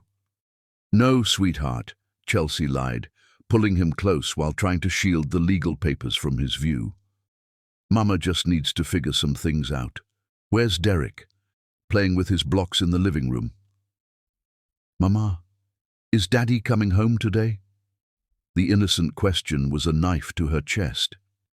Damien had been staying at the office for the past 2 weeks, claiming that work demands required him to sleep in the executive suite. But Chelsea knew he was avoiding her, avoiding the conversation that would force him to look her in the eye while he destroyed their family. "I don't know, baby. Why don't you go play with Derek while Mama makes some phone calls?" Her first call was to a divorce attorney, a name given to her by a friend, who listened to her story with the weary patience of someone who had heard similar tales too many times. "Mrs. Harden, I'll be honest with you," the attorney said. "Your husband has significant advantages in this situation. He has superior legal representation, established financial resources, and what appears to be family support for his position. If he's willing to make character attacks against your parenting, this could become very ugly very quickly." "But I'm a good mother. I've devoted my entire life to my children." "I believe you." But family court isn't always about truth. Sometimes it's about who can present the most compelling narrative. And wealthy men with powerful families often have resources that struggling mothers simply can't match. The second call was to her bank, where she discovered that Damien had indeed frozen all their accounts. The woman who had helped them open their joint savings account 6 years earlier spoke in hushed tones of embarrassment. "I'm so sorry, Mrs. Harden. The accounts were frozen this morning by court order. There's nothing I can do until the legal issues are resolved." Chelsea hung up and stared at her wallet, which contained exactly $43 and a collection of credit cards that probably no longer worked. For the first time since Kalea's birth, the full scope of her situation became crystal clear. She had no money, no legal representation she could afford, no family wealth to fall back on, and a husband who was apparently willing to destroy her reputation to get rid of her. She was about to become a single mother of 3 with no resources and nowhere to go. That afternoon, Sabrina appeared in Chelsea's kitchen with tea and sympathy that felt more like mockery than comfort. "I heard about the divorce papers," she said with false concern, settling at the kitchen table as if she belonged there more than Chelsea did. "I want you to know how sorry I am that things have reached this point." "Are you?" Chelsea asked quietly, adjusting baby Kalia in her arms.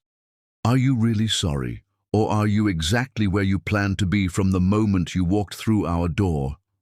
Sabrina's perfect mask slipped for just a moment, revealing something cold and calculating beneath the surface.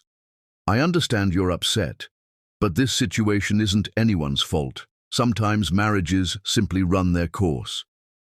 6 months ago, my marriage was perfect. My husband loved me, my children were happy, and our family was unbreakable. Then you arrived. Chelsea, I think your pregnancy hormones might be affecting your judgment. Perhaps it would be better if you focused on what's best for the children, rather than trying to blame others for problems that already existed. The dismissal was expertly delivered, suggesting that Chelsea was hormonally unstable while positioning Sabrina as the rational adult concerned for the children's welfare. What's best for my children is staying with their mother in their home. Is it, though? Sabrina's voice became gentle, almost therapeutic. The children have been so stressed by the tension in this house. Chris has been having nightmares. Derek has been clingy and anxious. Maybe they need stability more than they need. Well, more than they need things to stay the same. The words were poison wrapped in concern. Chelsea had noticed that Chris seemed more withdrawn lately, that Derek had been extra needy since Kalia's birth. But she had attributed it to normal sibling adjustment, not to some fundamental instability in their home environment. Where would we go?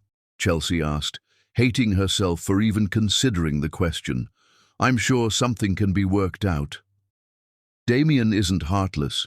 He wants what's best for everyone. There might be a small settlement, enough for you to start fresh somewhere more suitable for your circumstances. The conversation continued for another 20 minutes, with Sabrina expertly planting suggestions about Chelsea's limitations, the children's needs, and the impossibility of fighting a legal battle she couldn't afford to win.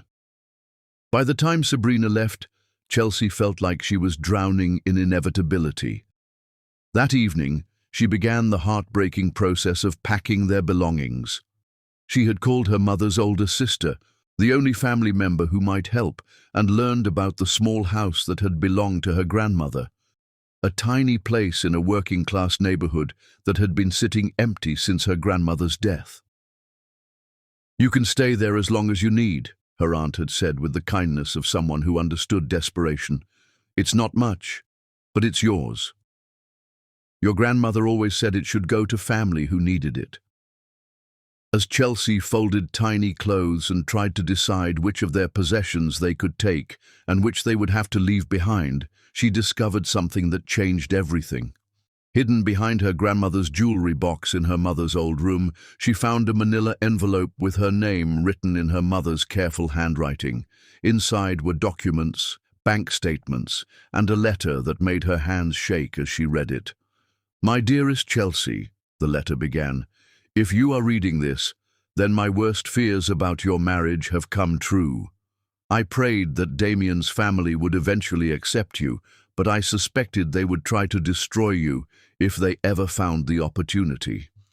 The letter went on to explain that Chelsea's mother had quietly saved money throughout Chelsea's childhood, preparing for the possibility that her daughter might someday need financial independence. She had also kept her grandmother's jewelry, pieces that were worth far more than anyone realized.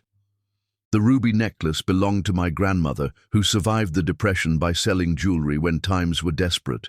The pearl earrings are antique, worth enough to give you a fresh start if you ever need one.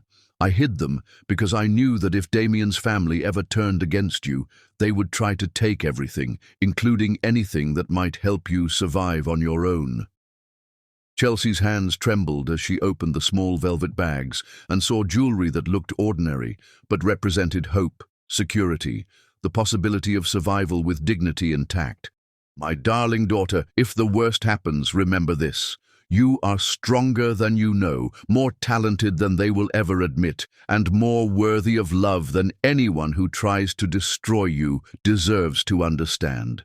Take care of those beautiful children, Build a life that makes you proud, and never let anyone convince you that you were not enough. You were always enough. They were just too small to see it. The letter was dated 3 months before her mother's death, written by a woman who had apparently seen the future with devastating clarity.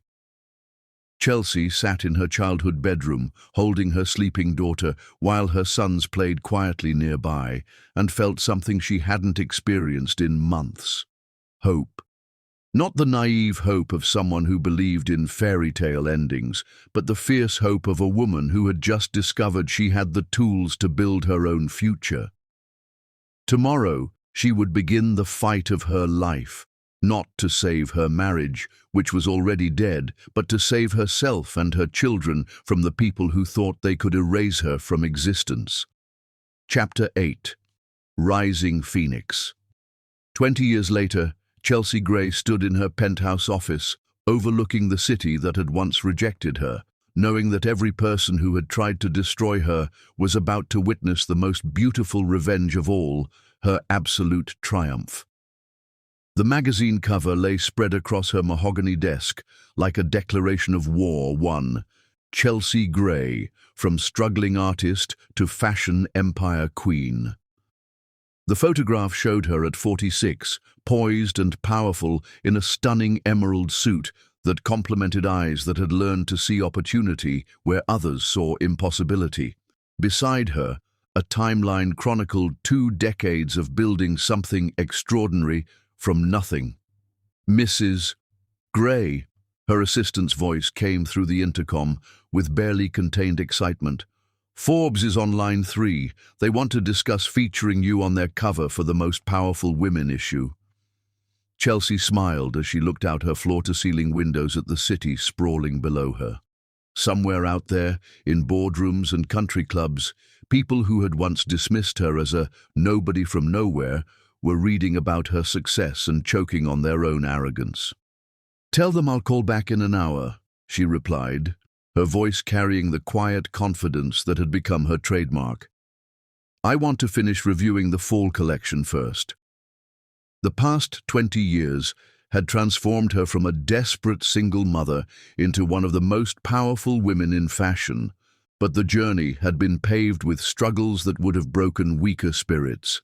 Those first months after leaving Damien's mansion had been a masterclass in survival. The small house her great-aunt had provided was a far cry from the luxury she had known. 2 bedrooms, 1 bathroom, a kitchen that barely fit a table for 4. But it had been theirs, a sanctuary, and for the first time in months, Chelsea had been able to breathe without Sabrina's poison filling her lungs. Selling her mother's jewelry had provided enough money to hire a decent lawyer and establish basic security for the children. The ruby necklace alone had been worth more than her mother had indicated, enough to fund the legal battle that would ensure she kept primary custody of Chris, Derek, and baby Kalia. Damien's family had fought her with every weapon in their arsenal, painting her as an unfit mother, a gold digger, a woman too unstable to raise hardened children properly. But Chelsea had learned something crucial during those early court battles. She was far stronger than anyone had ever given her credit for. "Your Honor," she had said during one particularly brutal hearing, holding 6-month-old Kalia while Chris and Derek sat bravely in the gallery. "These people claim I married for money, but they're trying to take my children from me. If I had been after wealth, wouldn't I fight to stay married rather than raise 3 children alone? The only thing I've ever wanted is to love and protect my family." The judge had seen through the Harden family's character assassination, awarding Chelsea primary custody with reasonable visitation rights for Damien, rights he had rarely exercised once the legal battle ended and Sabrina had claimed her prize. Starting her clothing business had been born from necessity and desperation. With 3 young children and limited resources, Chelsea needed work that could be done from home, using skills she actually possessed. She began by designing and sewing simple children's clothes, selling them at local markets and craft fairs. She remembered her first sale, a young mother who had lovingly stroked the soft fabric of a tiny dress she'd made, her eyes lighting up.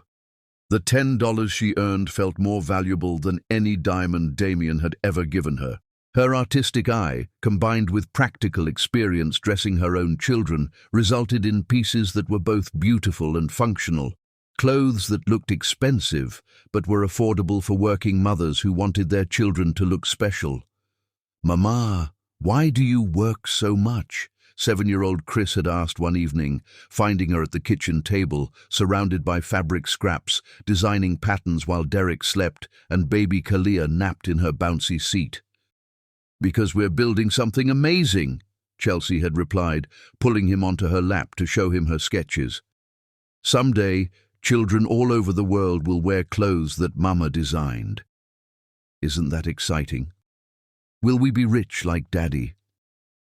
The question had broken her heart, but she answered honestly, "We'll be something better than rich, sweetheart. We'll be proud of what we built together." The business had grown slowly but steadily. Her designs caught the attention of a boutique owner who placed a small order, then a larger one, then introduced her to other retailers who were looking for something fresh and authentic in children's fashion. By the time Kalia was walking, Chelsea Gray Designs had expanded into women's clothing, drawing inspiration from her own experiences as a working woman mother who needed to look professional on a tight budget. Her pieces were elegant but practical, sophisticated but accessible, exactly what real women needed. The breakthrough had come during Kalia's 3rd birthday party. A guest had admired Chelsea's dress so much that she asked who the designer was. When Chelsea admitted she had made it herself, the woman, who turned out to be a fashion buyer for a major department store chain, had asked to see more of her work. Chelsea remembered spreading her sketches out on her small living room floor, her heart pounding, as the buyer examined each one with a critical eye. "You have something special," the buyer had told her after reviewing Chelsea's portfolio.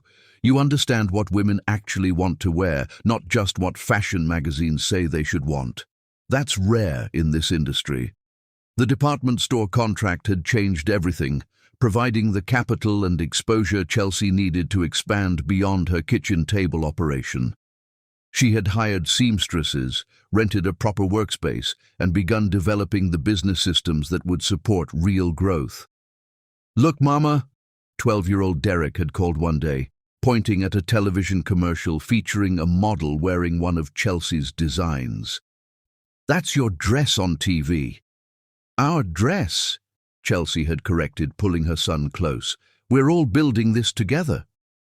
The children had grown up understanding that their mother's success was the result of hard work, determination, and refusing to accept other people's limitations. Chris had become serious and protective, often helping with younger Kalia while Chelsea worked late. Derek had inherited her artistic sensibilities, sketching designs and suggesting color combinations that sometimes ended up in her collections. Kalia had grown into a confident little girl who believed her mother could accomplish anything. By the time Kalia started school, Chelsea Gray Designs had become a nationally recognized brand. Chelsea herself had evolved from a desperate divorcee into a confident businesswoman who commanded respect in boardrooms and admiration from competitors. She had appeared on magazine covers, been featured in documentaries about women entrepreneurs, and spoken at conferences about building businesses from nothing. But the achievement that meant the most was simpler. She had raised 3 children who were proud of their mother and unashamed of their story. "Mrs. Gray," her assistant announced, "your children are here for lunch." Chelsea's face lit up as Chris, Derek and Kalia entered her office, no longer the frightened children who had left the Harden mansion 20 years ago, but confident adults who had grown up watching their mother build an empire through sheer determination. Chris, now 24, had followed his interest in business and served as Chelsea Gray Designs' chief operating officer. Derek, 22, had become the company's creative director, his artistic vision helping to keep the brand fresh and innovative. And Kalia, 20 years old and in college, spent her summers interning at the company that bore her mother's name. "Ready to celebrate?" Chris asked, embracing his mother with the same protective affection he had shown since childhood. "What are we celebrating today?" Chelsea laughed. "Besides the Forbes article, the Wall Street Journal feature, and the fact that you're about to open your 15th flagship store?" Derek grinned. "How about celebrating that you proved every single person who said you'd never amount to anything completely wrong? Or," Kalia added with a mischievous smile, "we could celebrate the fact that tomorrow's newspaper is going to feature a very different kind of article about the Harden family." Chelsea raised an eyebrow. "What kind of article?" "Let's just say," Chris said with satisfaction, "that karma has finally caught up with some people who thought they were untouchable. Apparently, trusting Sabrina Harden with business decisions wasn't the wisest choice Damien ever made." As they walked to lunch together, a successful woman and the children she had raised to be strong, kind, and unashamed of their journey, Chelsea reflected on the strange mathematics of justice. She had lost a marriage, a mansion, and a life of luxury, but she had gained something infinitely more valuable: the knowledge that she could survive anything and build something beautiful from the wreckage. Tomorrow would bring news that would complete the circle that had begun 20 years ago with divorce papers and a broken heart. But today, Chelsea Gray was exactly where she belonged, surrounded by the family she had fought to protect and the success she had earned through her own determination. Chapter 9. The Broken Man Returns. The day before her daughter's engagement party, Chelsea Gray thought she had seen every possible twist that life could offer, but she had never imagined that her greatest victory would be delivered by the broken shell of the man who had once thrown her away like garbage. The security guard's voice crackled through the intercom of Chelsea's penthouse with obvious discomfort. "Ma'am, there's an elderly gentleman here claiming to be Damien Harden. He says he needs to speak with you urgently. Should I call the police?"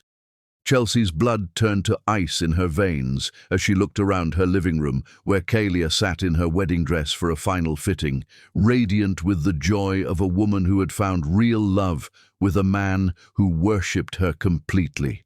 Chris and Derek were reviewing tomorrow's party arrangements, their voices filled with excitement about celebrating their sister's engagement to Dr. Michael Chen, a brilliant surgeon who treated Kalia like the precious gift she was. "An elderly gentleman?" Chelsea repeated, her voice carefully controlled. "Did he provide identification?" "Yes, ma'am. It's definitely him, but he looks rough. Mrs. Gray, really rough. My security training says this could be some kind of scam, but the ID checks out." Chelsea's heart pounded as 20 years of carefully constructed protection threatened to crumble with 5 words. "Damien Harden wants to see her." "Mama!" Kalia's voice cut through her panic like a lifeline. "Who is it? You look like you've seen a ghost." "Maybe I have," Chelsea murmured, then spoke more firmly into the intercom. "Send him up, but station 2 guards outside my door." "Chelsea, no," Chris said immediately, rising from his chair with the protective instincts that had developed when he was 5 years old and watching his mother cry over divorce papers. "You don't owe him anything. You don't need to see him." "Actually, I think I do," Chelsea replied, surprising herself with her certainty. "After 20 years, I think I need to see what became of the man who chose his family's money over his children's love." Derek moved protectively closer to Kalia, who was staring at her mother with eyes that held questions she had never been allowed to ask.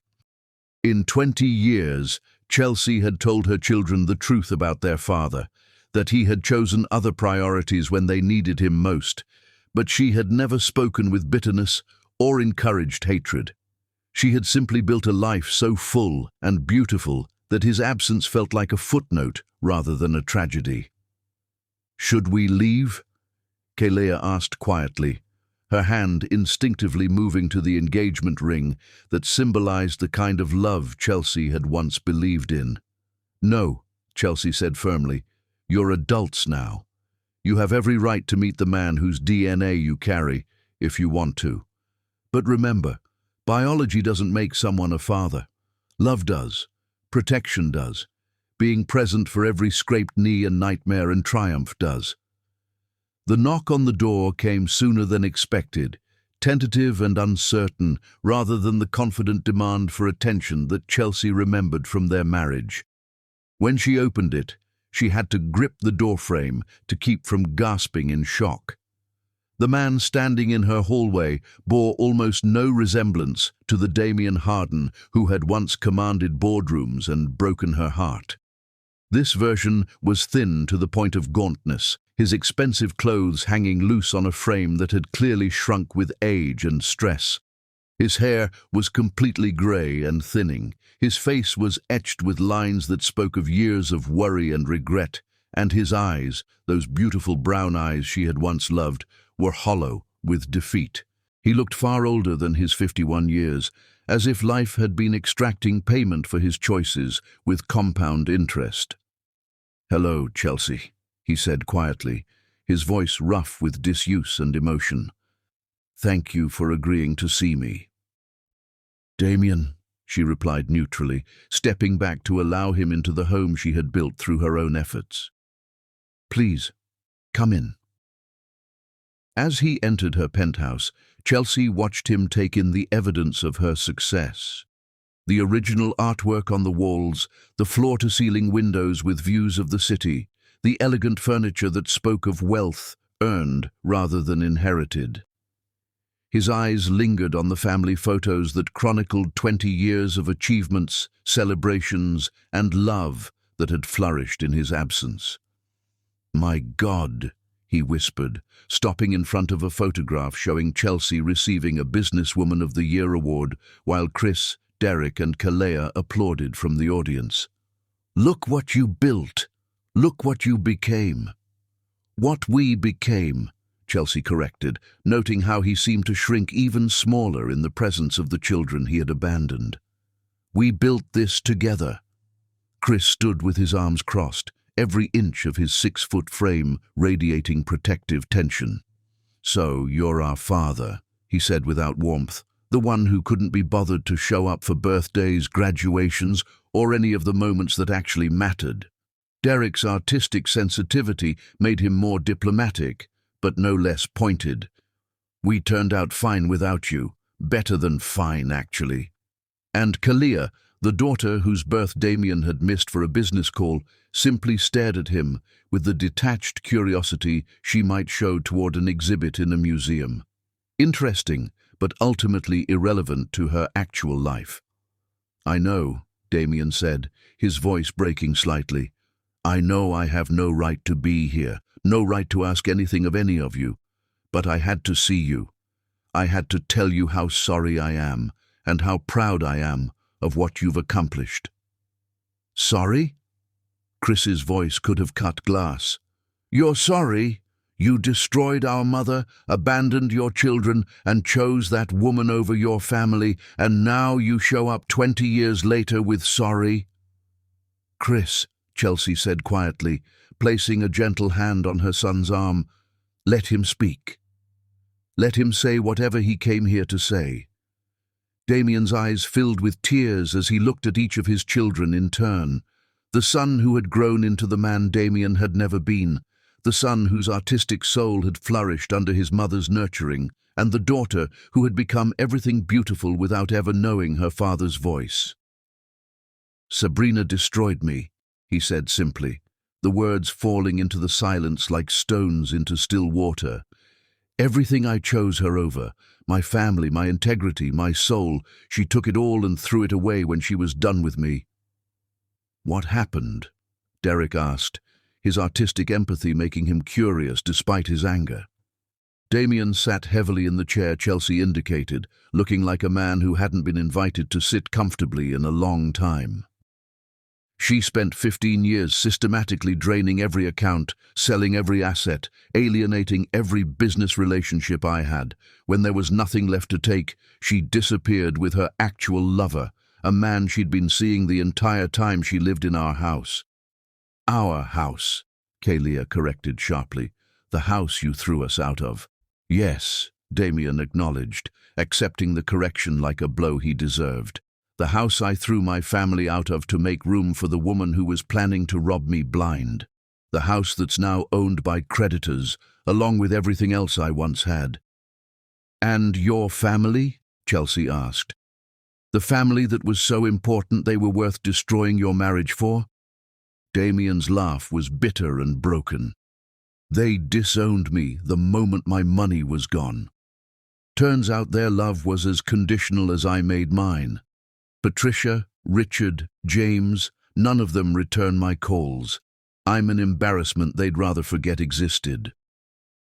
The room fell silent, except for the sound of Damien's labored breathing and the distant hum of the city below. Chelsea studied the man she had once loved with everything in her, trying to find even a trace of the person who had swept her off her feet at that charity gala so many years ago. "Why are you here, Damien?" she asked finally. "What do you want from us?" "I don't want anything," he said, his voice barely above a whisper. "I'm dying, Chelsea. Cancer. The doctors say I have maybe 6 months, probably less. I came here because I needed to see what happened to the people I threw away. I needed to see if you were okay, if the children were okay, if somehow my greatest mistake led to something beautiful." He looked around the room again, at the successful woman and the remarkable children who had built a life without him. "And you are," he continued, tears streaming down his hollow cheeks. "You're all more than okay. You're extraordinary. You built something I never could have given you, a life based on real love, real work, real accomplishment. I threw you away, and you turned yourselves into diamonds." "We had no choice," Chelsea said quietly. "You made sure of that. I know, and I'm grateful." The words hung in the air like an unexpected gift. Grateful, not resentful, not demanding, not trying to claim credit for their success. Grateful. "I came here to tell you that I was wrong about everything," Damien continued. "I was wrong to choose my family's approval over your love. I was wrong to let Sabrina poison me against the best thing that ever happened to me. I was wrong to miss Kaylea's birth, to abandon Chris and Derek, to throw away a marriage that was perfect before I let other people tell me it wasn't good enough." He stood slowly, moving like a man in physical as well as emotional pain. "I don't expect forgiveness. I don't deserve it. I just needed you to know that every single day for 20 years, I've regretted the choice I made. Every single day I've wondered what our life would have been like if I'd been strong enough to tell my family to go to hell and chosen my wife and children instead." "It would have been beautiful," Chelsea said simply, "but it doesn't matter now. We built something beautiful anyway." "I can see that," Damien replied. "And I want you to know I can forgive what I did to you because you survived it and became something amazing. But I will never forgive what I did to them." He looked at each of his children. "I stole their father from them. I robbed them of birthdays and Christmas mornings and bedtime stories and all the moments that make childhood magical. That's unforgivable." "You're right," Kalia said calmly, speaking for the first time since her initial shock. "It is unforgivable. But we didn't need you. We had each other, and we had a mother who was worth 10 of you." The words were brutal in their honesty, but Damien nodded as if they were exactly what he deserved to hear. "I know," he said, "and I'm proud of you for knowing your own worth. I'm proud of all of you for becoming everything I never was." He moved toward the door, then turned back one final time. "Chelsea, if you need anything, money for the wedding, help with anything at all, I still have a small insurance policy that could—" "No," Chelsea interrupted firmly. "We don't need your money. We never did. What we needed was your love, your presence, your commitment to the family we built together. Since you couldn't give us that, we learned to give it to each other." "I understand," Damien said. "Then let me just say this. I hope Kaylea's marriage is everything ours could have been. I hope her husband loves her the way I should have loved you, completely, protectively without conditions or reservations. I hope he never makes the mistakes I made. As the door closed behind him, the four people he had abandoned 20 years earlier stood together in the home they had built through love, determination, and refusing to let his betrayal define their worth.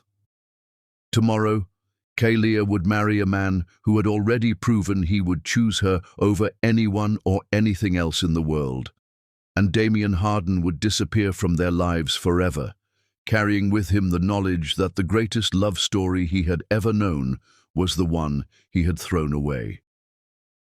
Chapter 10. The Victory Speech.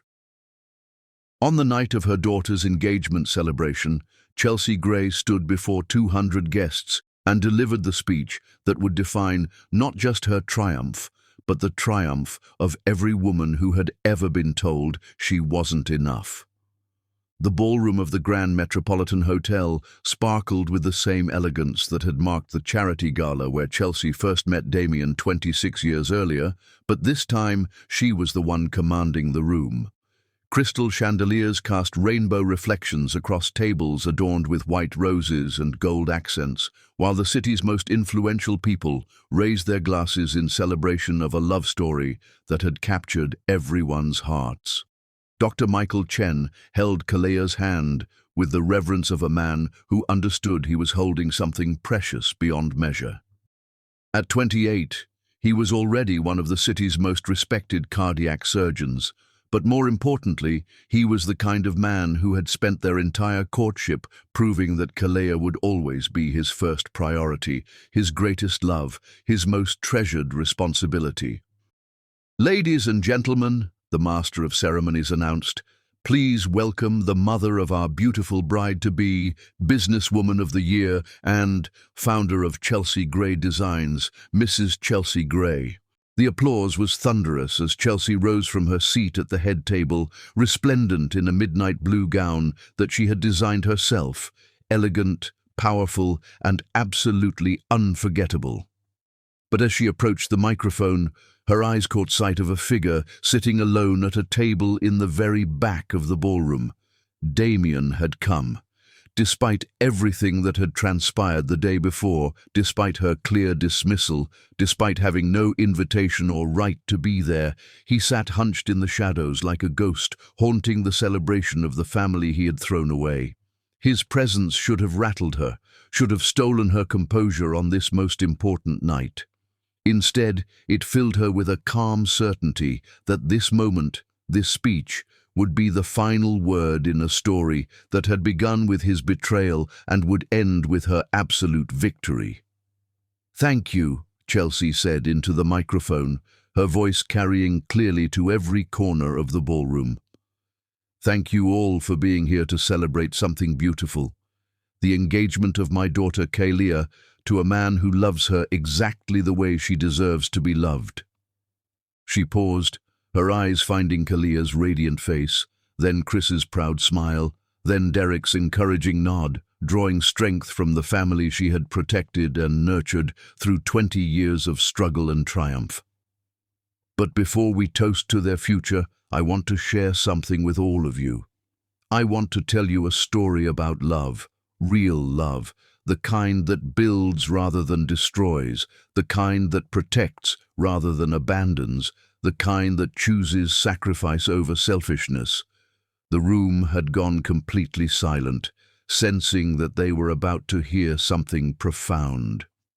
26 years ago, I was a struggling artist who believed in fairy tales.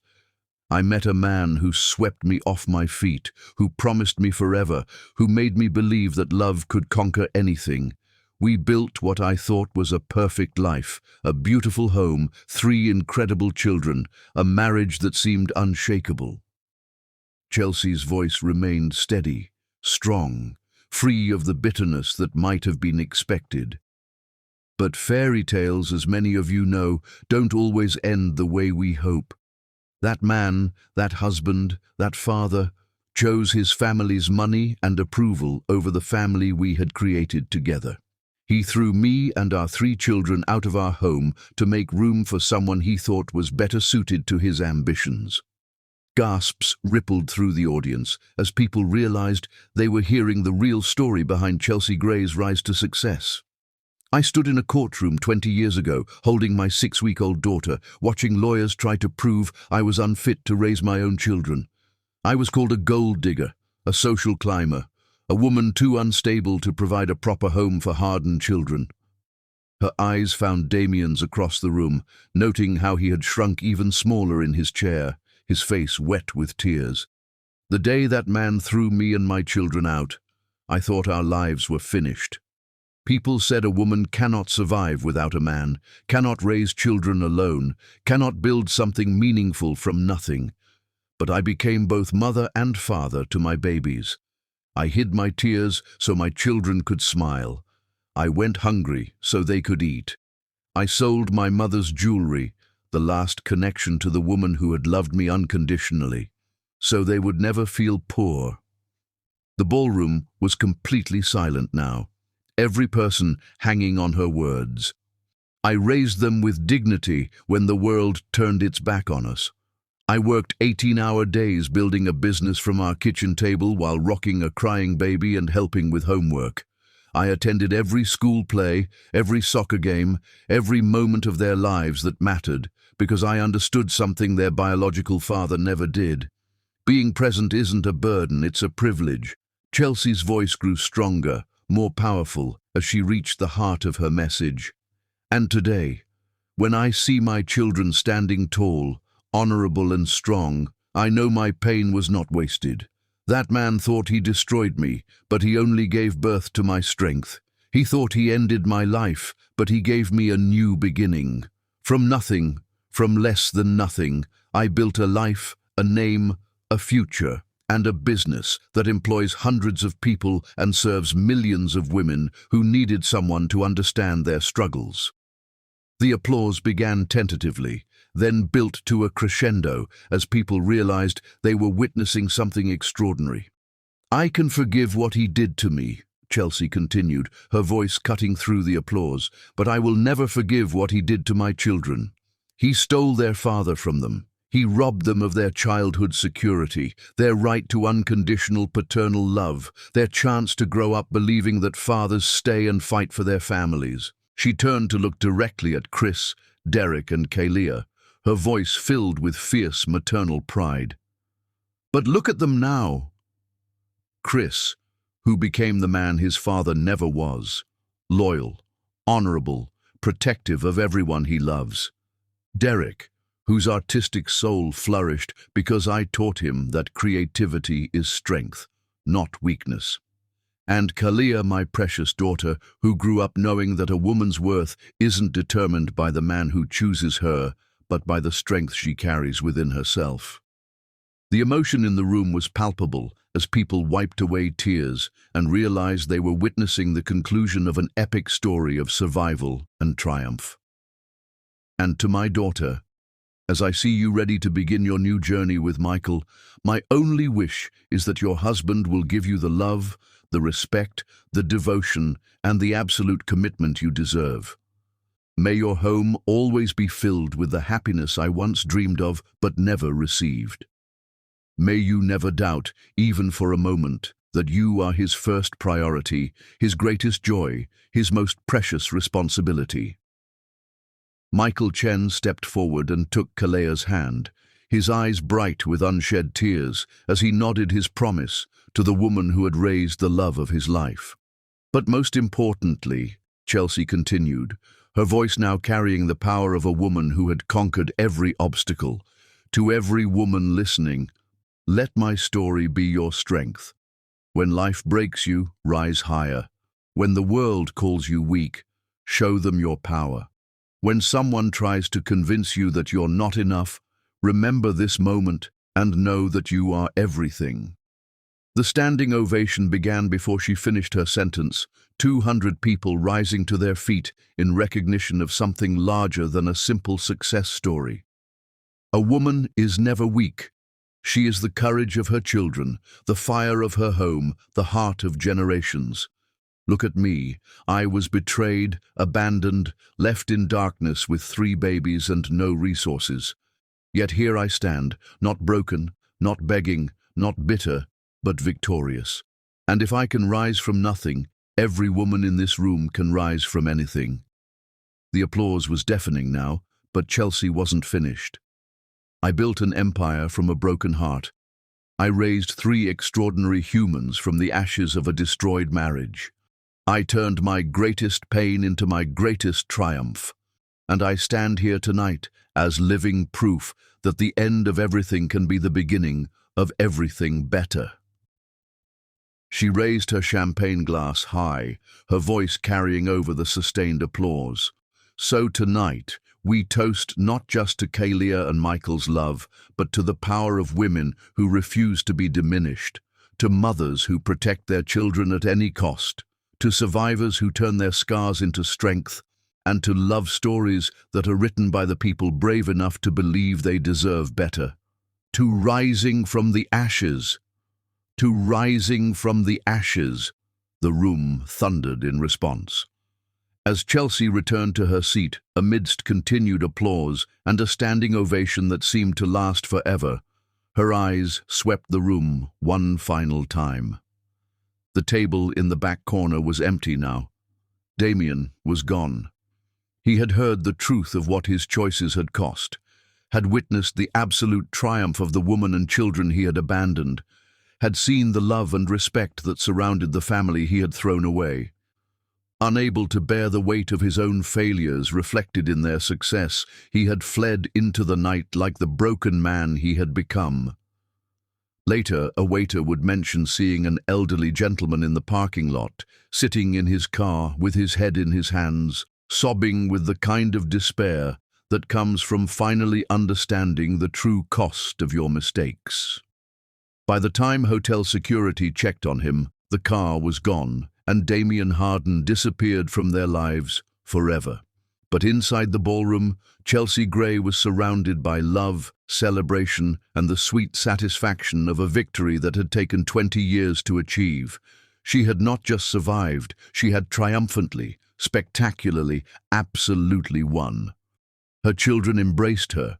Her future son-in-law kissed her cheek in grateful respect, and 200 people continued to applaud the speech that would be talked about for years as the perfect example of how grace, strength, and determination could transform even the most devastating betrayal into the most beautiful victory. The little girl who had once believed in fairy tales had finally gotten her happy ending, not through being rescued by a prince, but by becoming the queen of her own magnificent kingdom. And in the end, that was the greatest love story of all.